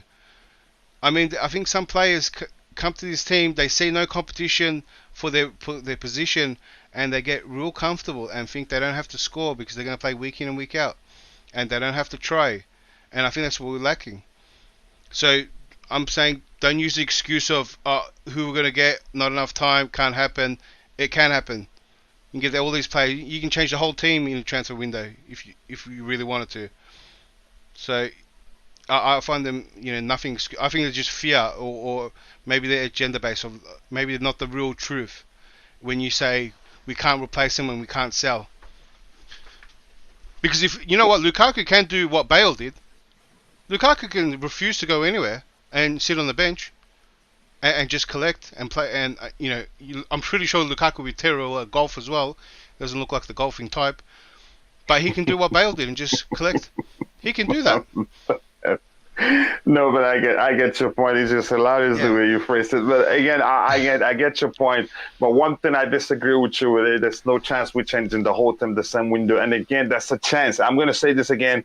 It happens that we won't have time enough, to sign every player we want to. But Coach, what if it's out of Chelsea's hands? Like, this scenario can very much happen without Chelsea's wanting to. We're already losing Rudiger and Christensen. And it looks like Aspie as well. Right? Now that's already the whole back line pretty much, right? Say Alonso wants to go as well, right? And say say Ziyech and Werner as well, right? Maybe they want to push for a move, they want game time. Then you also have Kante or Jorginho. Well, they're on the last year of their contract. If they don't sign, you might as well sell them, or else they're just going to run their contract down. So you have a situation there, you might lose one of them. Maybe one wants to leave. And we actually sell them and get whatever we can before they run out their contract, right? Now, all of a sudden, you have a scenario where you have 5+ players leaving. And it's not a scenario you want it to be in, but now, what do we do if you're in that scenario? Now, the people that say, like yourself, you can't replace that many people, well, what happens if Chelsea are forced to replace that many people? Are you going to say it's impossible to replace those people now? I see your argument, if you need to do it, it will happen. Yeah. Let me quickly catch up with the people in the chat, then we'll go to the final topic and round up as soon as possible. Here we have, Morgi Misari says, and Kunku Pao, Torres and Kunde. I think that's a chance we'll go get those players. And please, right now we have 102 likes, and I think given that we still have 68+ people watching, we can still get more likes. And we've gone beyond 1,600 subscribers. We've gone to 1,604 subscribers. And we can also, I know we can get more subscribers. So please take a second to like the video if you haven't, so that we can reach more people before we round up. We can get it to at least 110 likes before we round up. And also, if you haven't, do subscribe to the channel. And again, the Blue Morning Show, you could argue, is one of the most objective shows in the Chelsea community, and I think you enjoy it. And hopefully you're enjoying yourself and be willing to come back tomorrow to witness another Blue Morning show. As for the pregame show, since the season is over, it will stop for a while, except if we're following the Chelsea preseason games. That's a chance we'll still do pregame shows. But please, if you haven't, do like the video. That will go a long way. And if you haven't, subscribe to the channel. And thank you again for 1,600 plus subscribers. I couldn't do it. I wouldn't have been able to do it alone. We are there today because we worked as a team. We're like a family here. So thank you again. You guys are all absolute legends. To the panelists and then the queens of the house, Just Viola, Street BA, TC, everybody, Trubly and everyone else, Phantom, everyone else has contributed one way or the other. So here it says, please, Gallagher will alternate who? Please, I think that's a chance he will alternate. That's a chance that's the case. Rotation, Kunde, Koulibaly, Perisic, Tchouameni, Dembele are realistically possible, and it can be completed even in 1 month. Kunde and Tchouameni have the same agent. Koulibaly is 30 million to 40 million plus. That's a good price for Koulibaly if we really want him. That's the time we were quoted 80 million. That's a few years ago. A few factors, like I think Declan mentioned yesterday, has contributed to the price being lower. He's not younger anymore. Plus, his contract has wound down to probably a lower number. I'm not sure how long. In terms of Dembele, this is not me. I love him as a player. He was on fire under Thomas Tuchel at Dortmund, but I think there are some stuff I think the club would consider before going for him. If they get him, like Bobby Smokey Stigner suggested, a strategic PR statement, it can help, sweep the whole thing under the floor, but it will not go away fully. Trust me, we're Chelsea Football Club, and we know how much these people hate us. Please like the stream. Yes, please say Queen of the House. Please like the stream and subscribe if you haven't. The rebuild will not be done in one transfer window. That's very correct. I think this summer window is for priority backline signings, and we'll clear and replace orders subsequently. I think that's the way I think it will go. Gallagher can understudy Mount, both are playing in similar positions. I think they will alternate rather, because Gallagher can hold his own on his day, and it's not good. With Gallagher available, I think if Tuchel prefers Mount's energy, he gets that in Gallagher too. So maybe Mount will get a rest. Whenever he gets on the pitch, he'll be 100% mentally and otherwise, and not to play him too much. He'll be mentally tired. He'll be on the pitch. He will still see that energy, but decision-making will be poor. We don't want to see that happen anymore. Broya is fast, direct, hungry, and a good dribbler. I am all for him.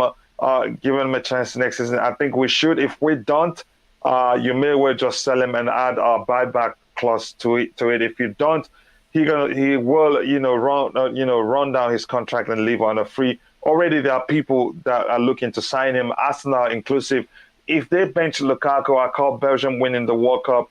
We rested a really well rested, really helped bail out with Wales. Yep, that's a good but funny argument. Pacman Brenner returned expecting to go into the squad. Tuchel sent him away again. Yeah, that's one I thought he'd stay. I thought since we were missing out on Haaland, that Broya would stay, but that didn't happen. Sorry, not into saying players don't try. Yeah, again, congrats on 1,006K subs, Coachila. Thank you very much. I couldn't have done it alone. You've been here all through the process, and I appreciate all your support. Says this team is really good, though. When I stay up until 4 a.m. to watch the match, the touches are so clean. Just the finishing, everyone is trying. The finishing is where has always been the issue. But then again, I don't know if changing too much in the front area will make any difference, but we'll see. This is Luis Garcia, sell Pulisic and buy St. Maxima. That's that's the worst. St. Maxima will be 31, 32, and he will still be playing like what you call a raw talent. His final decision making, although sometimes he's able to pull off some, brilliant skills, and you say he's that good. I don't want him. Again, please, I agree that Broya should come back. He'd be a good striker for us. And says So, Declan, can you talk about this one quickly? I know that's that. I now have Nick talk about it. Then we switch to the final topic for the last 15 minutes. Yeah, even if Broja plays second fiddle, and I hope he gets a lot of game time, I feel like he should come back. I mean, just when you look at strikers, and remember asking the question, No, whether sorry. some This is strikers. actually the comment I want you. It's the Saint Maxima comment. Oh, you got the Broja one up there. Not this one. Saint Maxima. Oh my! How did I miss it? Somebody saying sell Pulisic. Yeah, it's this one here. Sell Pulisic and buy some Maxima. People just see. I don't know what you want to call it. Saint Maxima, he looks great on the eyes in certain glasses that you might wear, because Saint Maxima is someone that needs a lot of space to hit and run, and he just has brute force with a 1-2 touch, and then he's gone.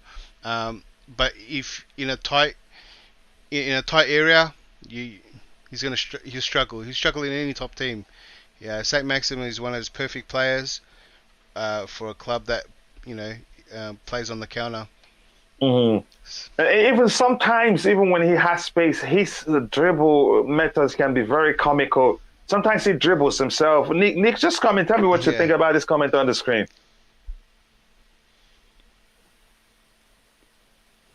Nick, do we still have you there? I like the player. What I see.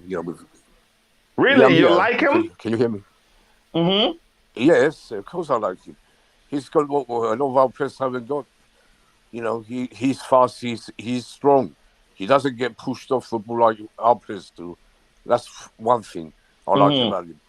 How many times does Havertz gets pushed away? Werner, Pulisic, all of them. You touch them and they fall. They're gone. And so Maximin is strong. He's another like Antonio for West Ham. Another player I like. Antonio is a better player for me, but go ahead. And I think they're both good. Mr. Maximin, he's underrated a lot.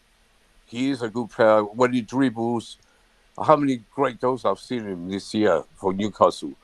He practically took the whole defence on by himself and scored. That's what he can do, On his day, he's a top player for me. I know he's getting on older. He's at his peak right now. And Newcastle wouldn't want to sell Maximin, I assure you. And, I like that player, yeah. I don't know if he would fit with Tuchel. I don't know. But I don't think we're going to go for him anyway. But he is a great player. Yeah. That's why, you see your argument. See what I argued, Nick. He has it in him, but he still looks like a raw talent. His final decisions, 80% of the time, just seem to nonsense. That's why I'm saying I don't think I want him at Chelsea, given that he's still playing like he's in primary school. He's not polished, if you ask me. Go ahead. Yeah, because it's the way he plays. He plays without thinking too much, He just goes for it. You know what I mean? It's like, how can I explain? He just goes for it. He's got the ball and he tries to beat everyone. All right, it doesn't work all the time, but it does work sometimes, and he does score great goals. Yeah, I get you. To me, sometimes isn't enough. I wanted to walk majority of the time, but go ahead so we can go to the next topic. Yeah, so I do admire him, but I don't think we're going to go after him. Like I said before, our priority is defense, and I can't see us getting. I don't know.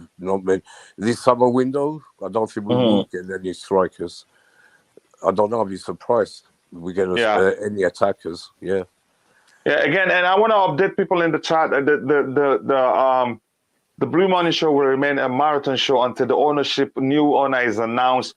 And after the Roman Abramovich tribute contest, where you get a chance to win $150, then we will cut it down to an hour show, or maybe change the timing. Again, Sir Pulisic, we've read that. I agree the Broja should come back. He would do good at striker. Again, anything here? Again, St. Maxima going to be a full mommy next season. Being loaned out for Premier League experience sounds way better than the sent away. I'm not sure who you're talking to about. Genuine question to everyone: what does Pulisic has over Broja? I think they're two different kind type of players. Again, I don't know how else to explain that. I give Abroya a loan at Dortmund, and he will. I bet you if he ever goes to London, he will never come back again. He wouldn't want to come back either. I might could refuse to sign an extension, so would probably sell him and add a buyback clause. But Dortmund wouldn't do such business. They want when they take the player, it's theirs, and they sell whenever they want. Again, that's by the way. At Chelsea, anything else to Pacman? He will return again. That's a conversation between them. More likes, guys. Yeah, more likes. And he says Chelsea always makes our veterans loan players go on another loan. Makes sense. Maybe I hope it works like that of Mason Mount. So let's talk about this guy declared. I'll start with you. Can you tell me if you think that this guy will stay at Chelsea, or do you think he will leave? Just consider the club. Consider how many times the manager played him, even when he was underperforming, even when he was putting up some stinky performances. Yeah, we've seen some some flashes of brilliance from him, especially against Southampton, Real Madrid, subsequent games. Although I traveled, I didn't know how well he did in my absence. So you guys declare whatever you decide. Let me know why you think it will happen. What you think will happen?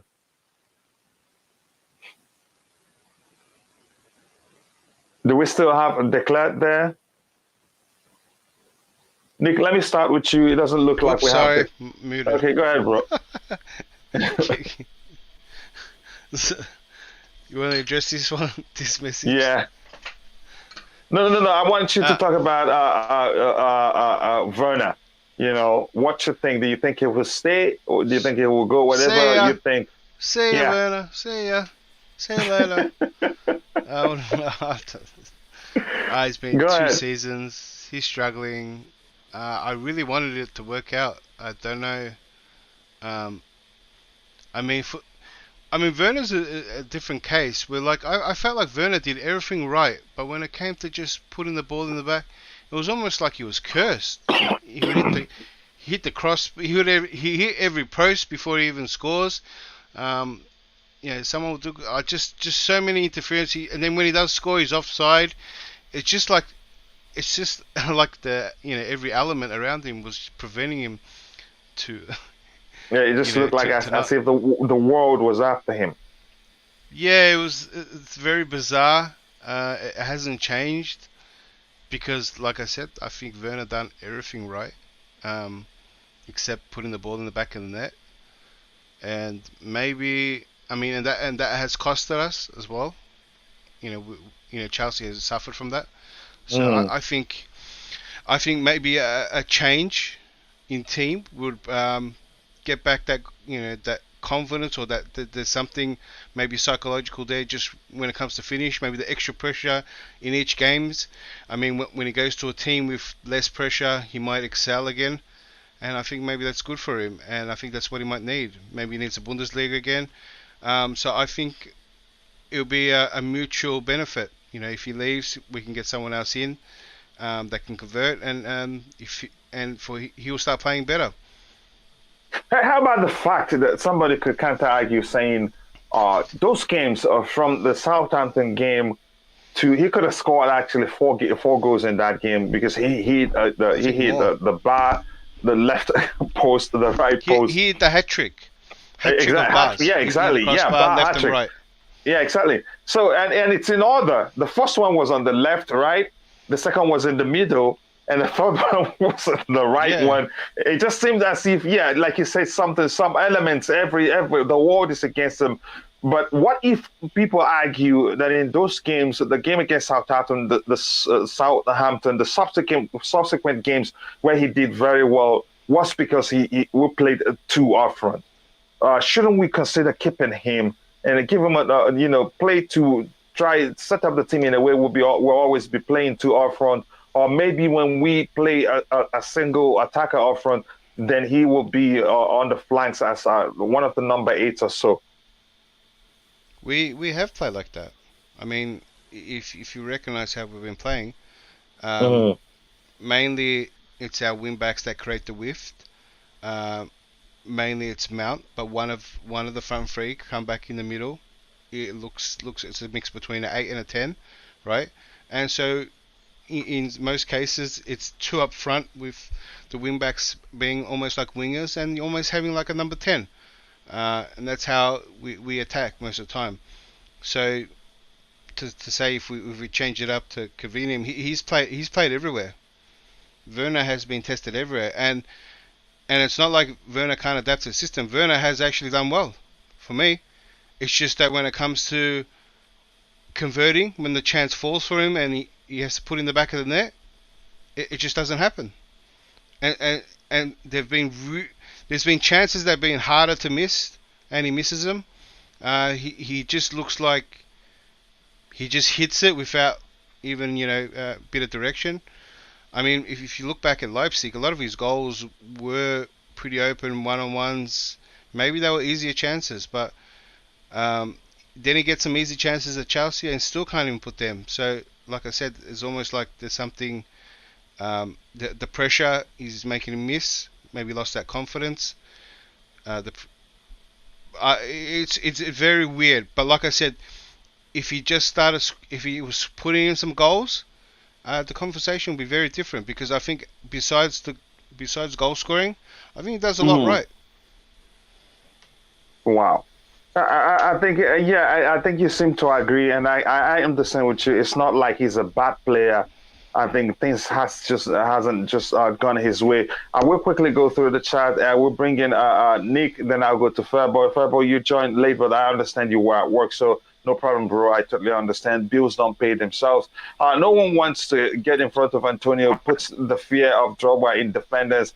And that guy is actually in his 30s, and he's that strong and runs that quick, so that surprises me. Pac-Man General answer, they don't play some position, and Tuchel prefers false nines. Yep, that's the truth. I think that's the way I should start saying it, actually, instead of explaining he doesn't play with a traditional nine. Chelsea always make loan players go out alone again. That's the truth again. Better hire a crossing coach for Werner specifically. Why are we mentioning unrealistic targets? Maxima has no place at Chelsea. Again, that's a very, very delicious way to phrase it, and thank you for doing so. Milenkovic, Nebosa, there's no interest in any of above mentioned players. That's the truth. And please, if you haven't, do like the video. Also subscribe to the channel if you haven't. We're coming to the end of the show soon, but you can still add some more likes and subscribe if you haven't. That will go a long way. Werner should be sold back to Bundesliga for his own good. And again, if you love somebody, you let them go. I think that will help him, and I think we should do that. I don't know if there's anything else to address here. I don't think there's anything else. So, Nick, I'm going to come back to you. Please talk about Werner's case. Should we keep him? Should we sell him? Whatever you think the case will be, you let us know. And again, we must remember, if the club can find a replacement, they may well not sell some of these players. I understand the class argument, but I want to say that anyway. Go ahead. Yeah, we get Werner had a second season now. Yeah, is this second declared or third? Okay, second, right? Second. Go ahead, yeah. Nick. He's second, yeah, and he still hasn't done it for us. He done it against Southampton. That's all. One game out of 2 seasons. He hasn't done it. How many open chances did he miss? So many games. We could have won, but we drew because of Werner and other attackers missing the chances. So I think it's time. I think if anyone's going to go, replacement or not, it's going to be Timo Werner, I'm sad to say, because I do like him. He's fast, but at the end of the run, he doesn't know what to do, and he's usually offside, or he gets pushed over, and he goes down, and or he gets in the area, and he misses open goals. Only against Southampton, we saw the real Timo Werner. We haven't seen it, and I don't think we will see it. I think another player is not for the Premiership. He's going to go back to Germany probably and show, probably start scoring goals there. But I can't see him staying. If anyone, I think he'd be the one going out. Yeah. Wow, I think unfortunately, I think it was Bobby that also said the same thing. That as much as he appreciates everything that Werner has done for Chelsea Football Club, that unfortunately, if anyone is going to leave, it may well be Timo Werner. And I think we shouldn't also be selfish. Yeah, we're seeing flashes of brilliance from him. Yes, he was good for us. Right, going progressing into the finals of the UEFA Champions League, and he did quite well. This decoy run provided the space for Kai Havertz to run and get the ball and finish his chance. But we have to be honest. I think he's not been consistent enough, and he may well be the one to make the space like you said. And again, I appreciate that comment there. Fairboy, your thoughts on Timo Werner? Do you think he stays or do you think he'll leave? Whatever your choice is, give us the reason so we can round up the show. You joined us late, but I understand you have other priorities that trumps this one. Yeah, that is true. Yeah, I have lots of priorities. But anyways, it's good that I've been able to join the show. I hope all of you are doing good. Yeah. We're exhausted from the fight. It's not easy. Wow. My thoughts on Timo Werner. For me, I feel like Timo Werner has been unfortunate. Like, he has come into a team that is equally inconsistent. Because let's face it, we cannot say that Timo Werner is the only player that has been inconsistent, right? Those who are supposed to supply the balls to him too are also equally inconsistent. I heard Nick talking about the fact that Timo Werner had been committing lots of offsides. And to be honest, if the timing of the passes to him were better, I think he would have done much than what we're expecting him to do or what he's doing right now. Let me say it that way. So for me, I think that Timo Werner is in a sort of, I don't know, his situation is quite strange. But anyways, for me, I hope he stays. Because I feel like Timo Werner has certain qualities that our team needs. As I mentioned the other time, I have said that our attack, especially, does not have balance. Why? Because we have a lot of players who always want the ball to feed. They always want to carry the ball. They are not players who attack spaces for us. And you made mention of how Kai Havertz scored his goal in the Champions League final against Man City. Timo Werner's ability to identify the space and run into it was what caused that. So if we have a lot of these players like that, I'm sure we would have been creating more chances and scoring more goals. Our most prolific attackers will be scoring goals. So for me, Timo Werner has been unfortunate. It has been unfortunate for him that he's not been performing that well. He's not been consistent. But for me, if I had my way, he gets a second chance. Maybe another season to see what he can do.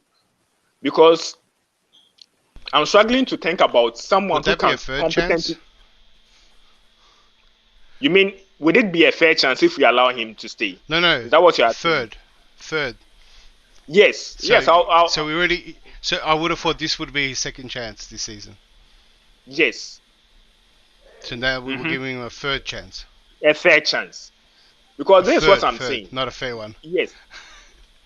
This is what I want to ask. I gotta go. I'll just say, see everyone. It's been a good chat. And Declan, you don't have to always stay to the end of the show. You can always leave whenever you want to. But brother, I appreciate you again. A great chat, a great debate, and I'm sure Nick loved it too. Thank you very much, Declan. I'll always send you the link whenever you have time. You can hop in. That's it. Big up everyone. Big up chat. Take it easy. Thank you, brother. Thank you. All right, go ahead, Fairboy. Yeah. So as I'm saying, how many of our players in our attack have some of the important qualities that Timo Werner has? Most of them don't have it. So as I'm saying, if you can find a player who is better than Timo Werner, having all these aspects, but it's much more clinical than Timo Werner, then fine, we can sacrifice him. But as it stands now, if I look into the market right now, I can't find a player who has that sort of abilities that Timo Werner has, as in identifying the space and running into it. Kai Havertz also has that similar trait. So just these two players in our Chelsea front line have these traits. Okay, so for me, if I had my way, I think I'm seeing players like Pulisic and Ziyech. Maybe I can sacrifice one of Ziyech or Pulisic. Maybe I'll sacrifice Pulisic and bring in, let's say, an Ousmane Dembele to replace him, so that he can supply those sort of balls to the likes of Timo Werner and Havertz and those who like to attack the spaces. That's what I'd rather do. But to sell Timo Werner, if I had my way, Timo Werner still stays. He still stays, in my opinion. So, Nick, any response to that? If Nick, would you mind? Let me take a minute to catch up with the chat. Yeah. All right, thank you, brother. I appreciate that. Here it says, Pacman says, for context, Broja has 6 Premier League goals in 1,980 minutes. Werner has 10 in 3,891 minutes. Who's the better striker? That's a good question. Again, I'm not in the mood to do the calculations there now, but again, there are 2 different kinds of players. If you, in terms of skill set, you could argue Broja is more equipped. Again, that's me. What you said is true, Coach. We will sort out the defensive side, and as for midfield and attacking unit, it's anyone's guess as to what will happen. Yes, because if there's no time enough, the club will prioritize where we need fortifying the most. Great run by Werner, but great ball by Mason. Yes, let's start from there. If you want to go back, let's start from from Mendy for picking out Ben Chilwell, who also great ball by Ben Chilwell by dropping it to Mason Mount with just one tap, and then probably the Manchester City players were thinking probably he's going to drop it, but he dropped it to Mount, and Mount also for finding Kai Havertz after that great decoy run from Werner. So thank you very much, True Blue. That's why I always like to have you in the chat here. Timo Werner is 26 years old. I get that. Yes, go to bed, declared.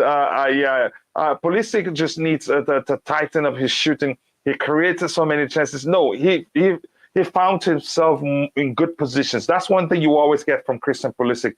He will always be at the right place at the right time. And if you can get the ball to him on his day, he will put them away. But of late, I don't know what's going on.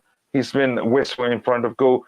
Ziyech, Bayern wants you. If Bayern wants him, maybe Bayern will give us Lewandowski. Then maybe we'll agree to that extent. But I don't even want Ziyech to go for Lewandowski. Pacman 26, good. Again, some argument there. Here we have, I think Kepa should leave us because I think he will leave. He would want to leave, and I don't think you can convince him otherwise. Maybe if you force him to stay because he still have a contract, then would you rather have a goalkeeper that's not happy on the bench because he's been treated badly? I'd argue that. Werner finally started staying onside. I'd give him until the World Cup. Again, that's your argument. If Chelsea are able to sell Lukaku and Kepa and actually make a profit, the table may turn. But I don't think Chelsea will be ready to sell that many players until they're sure they're able to bring in. It's that simple. If anyone can find shooting boots, they will all be winning golden boots. That's the truth. Dembele's injury prone and attitude problem. He's a wide man. We don't play wide men. It comes up from the wing backs. Maybe because of how much Tuchel likes him and because he's played under him, he'd be willing to switch up the system, make an exception and switch up the system to accommodate Dembele. Chelsea actually needs a real good centre back, not 1, 2, 3 of them actually. Bishop try at least 2 centre backs. Yep, at least 2. Even if I could find shooting boots, you better have an ambulance near. He says, I am going to try run for 90 minutes again. Yep. Says Pulisic scored against 2 teams reduced to 10 men. Can find shooting boot positions, but still weak-footed and slow to me. I think one of the issues I have with him is that I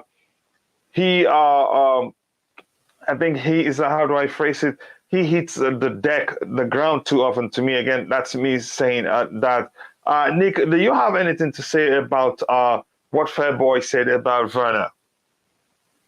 Yeah, I must say, I do so agree, Fairboy. You know, he has his chances 2 seasons, and we bought him to score goals. We brought Werner to get goals, and he hasn't done it. You know, and I can't see him doing it either. I think it's time for him to go myself. I do like him. I always said keep Werner. I was against anyone talking bad about Werner before, but I see what's going on, and you know we can't just because we like the player, we don't, you know, we won't accept him going. No, I come to see the real side of it now, and I think he will be the first to go. As sad as he will be for me because I like the player, his attitude, his everything like that is great. He's great, great.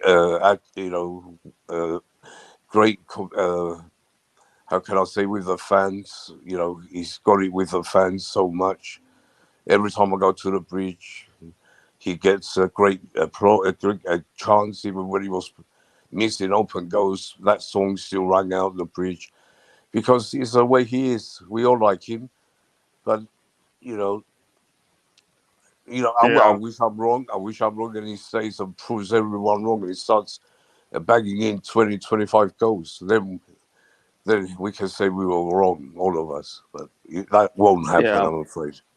yeah. Yeah. I do agree with you, Nick. I think I think people are going to say he's had 3 seasons to prove again. I don't know what to say, Dan. If it's not working, just let him go where it will work for him. And we'll be grateful. He's won the Champions League with Chelsea, Club World Cup. Where's the other one? UEFA Super Cup. Cup. Yeah, UEFA Super Super Cup. Cups. Yeah. Yeah. So that's not easy. Again, he will forever be remembered as Oh, yeah. as a Chelsea player. But if it's not really working for him, the best thing will be to let him go. Let me ask you this, Fairboy. If you were Werner, would you still stay at Chelsea if you have options to leave?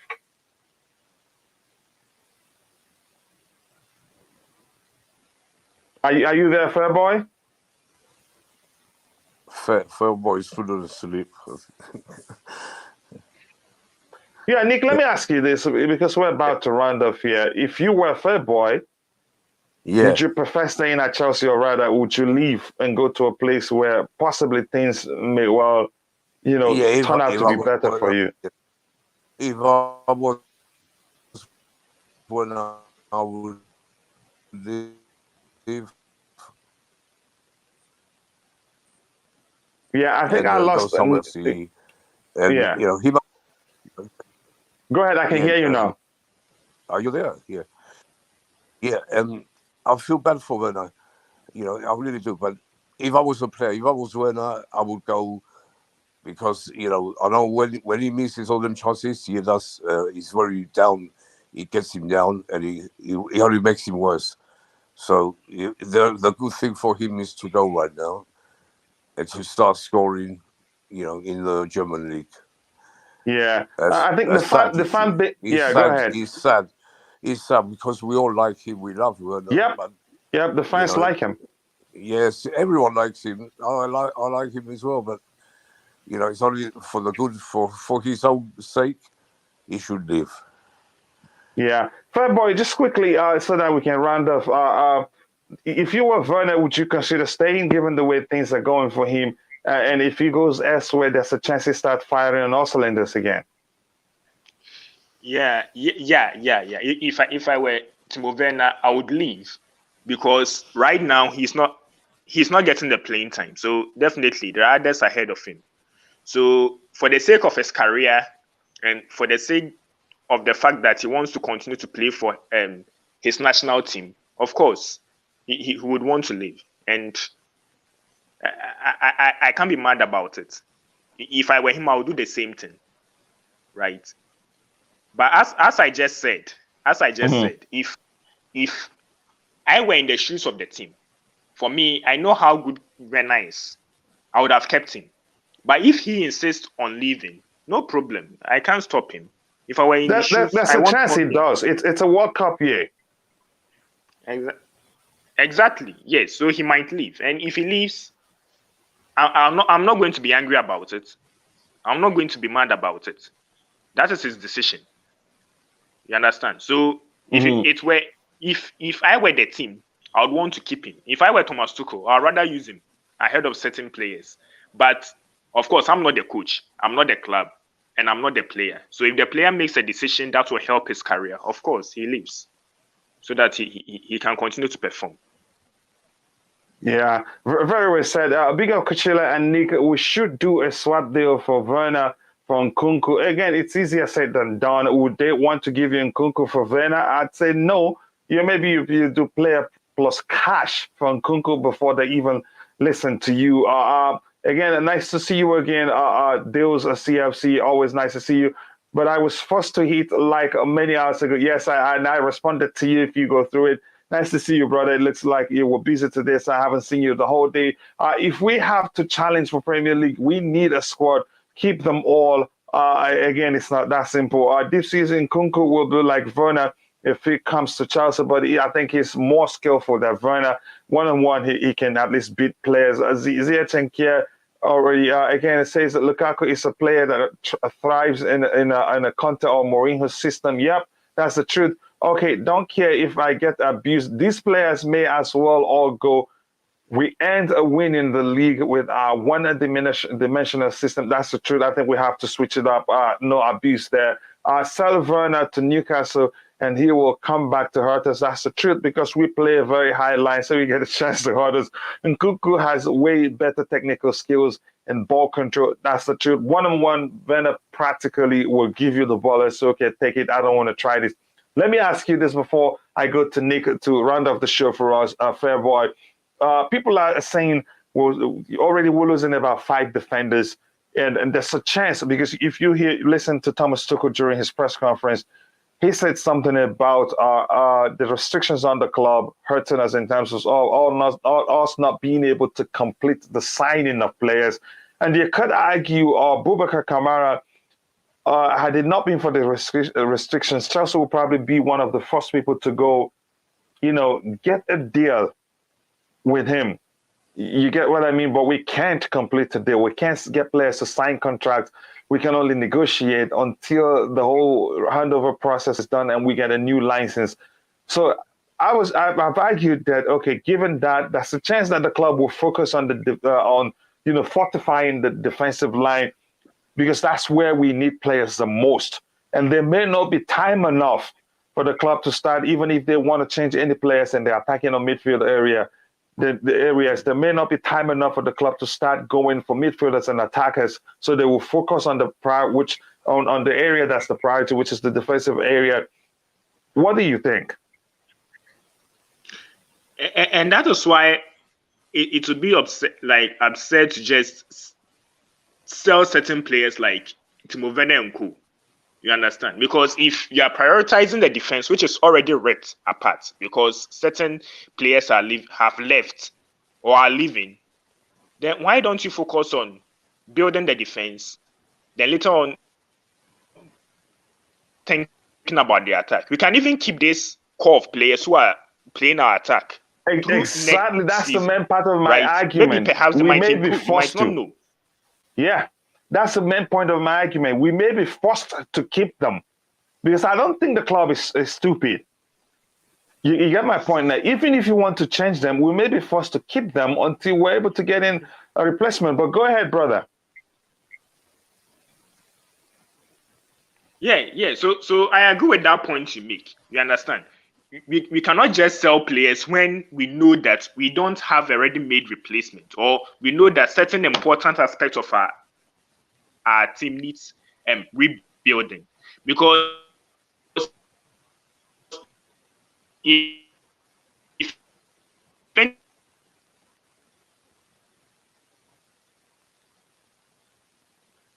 Yeah, I think, Fairboy, you're breaking up there. Go ahead. We can hear you now. Team has to be successful, so attacking wise. Yeah, I think I'd have to come back to you later. Maybe I think You have a very poor connection. We're about to round up the show. I understand it's not your fault. These things happen. Nick, your final thoughts on everything we talked about today. Maybe by the time I'll get to Fairboy, his mic will be working, and then he'll make his opinion heard, and then we'll round up. Yeah, I mean, we discussed everything really.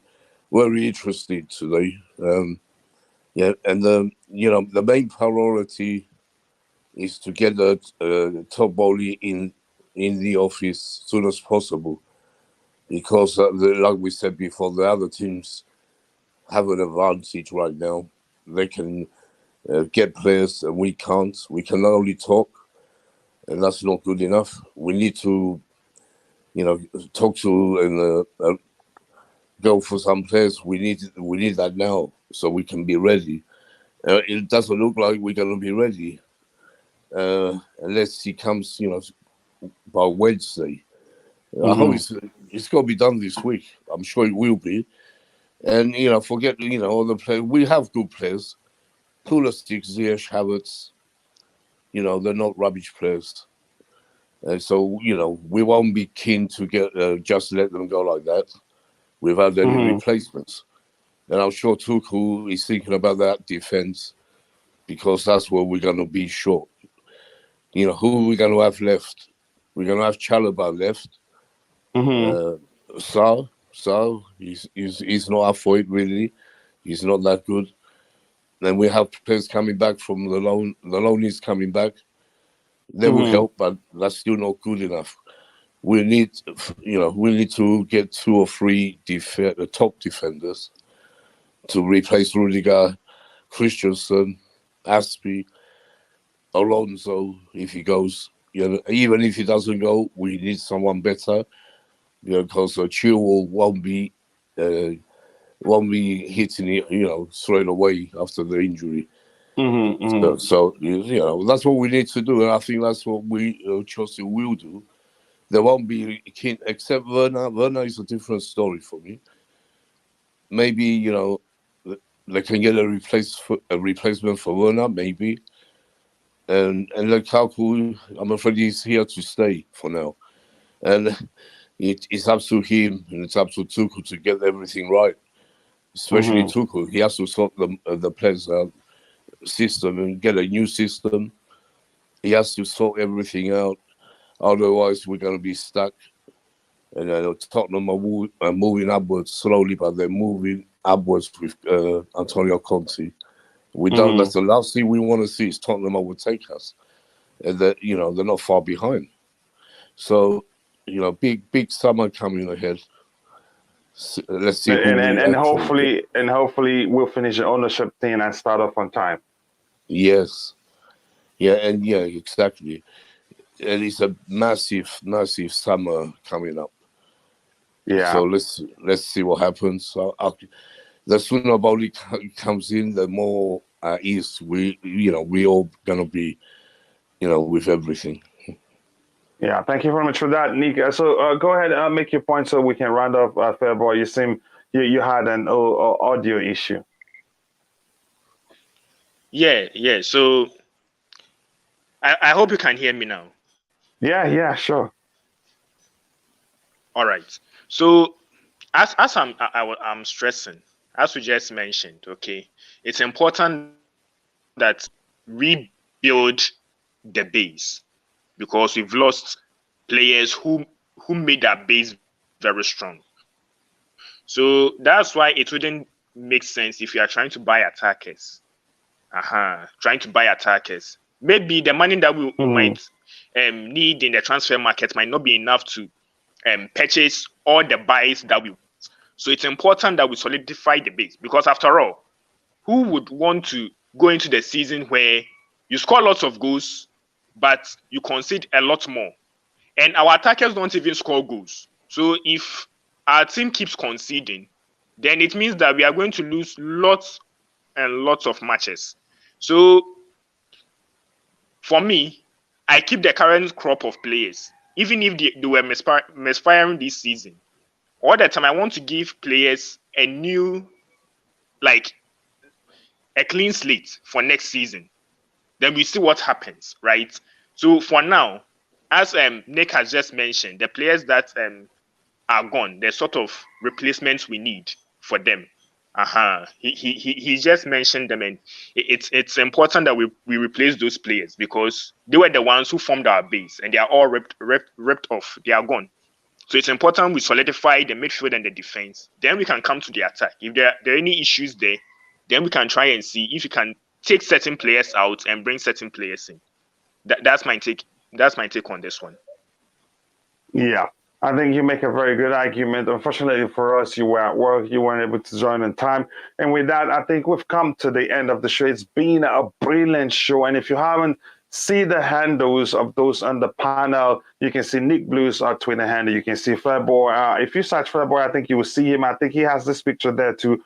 Please do follow him. Again, it's been a brilliant show. And with that, I ask you, if you haven't, please do like the video. And more importantly, subscribe to the channel if you haven't. And don't forget to click on the bell notification button so you get notifications whenever we go online. Again, thank you so much for a good discussion. And I hope to see you guys tomorrow for another Blue Morning Show. And I want to say thank you to everybody in the chat, from Steve Chelsea to Chelsea the Kingslayer, True Blue, also every other person, and Nana GH TV. I think this is the first time I've seen you here. Please do make sure to subscribe. Pac-Man, Phantom of Many Topics, who joined late but forced to like the stream today. I appreciate you all. And if by any chance I missed your name, my apologies to you. And here says Just Viola, yes, the queen of the house. Thank you very much. Sorry, I almost missed your name. I would love to let Pulisic and Werner go. Again, that's you, Ismail Musa. And thank you to Liam Lane for finding time to join us, even though he didn't start with us. Again, back tomorrow again for another Blue Morning Show. And I hope you all can find time to join us. And also let us know how we can do better. God bless us all, and bye.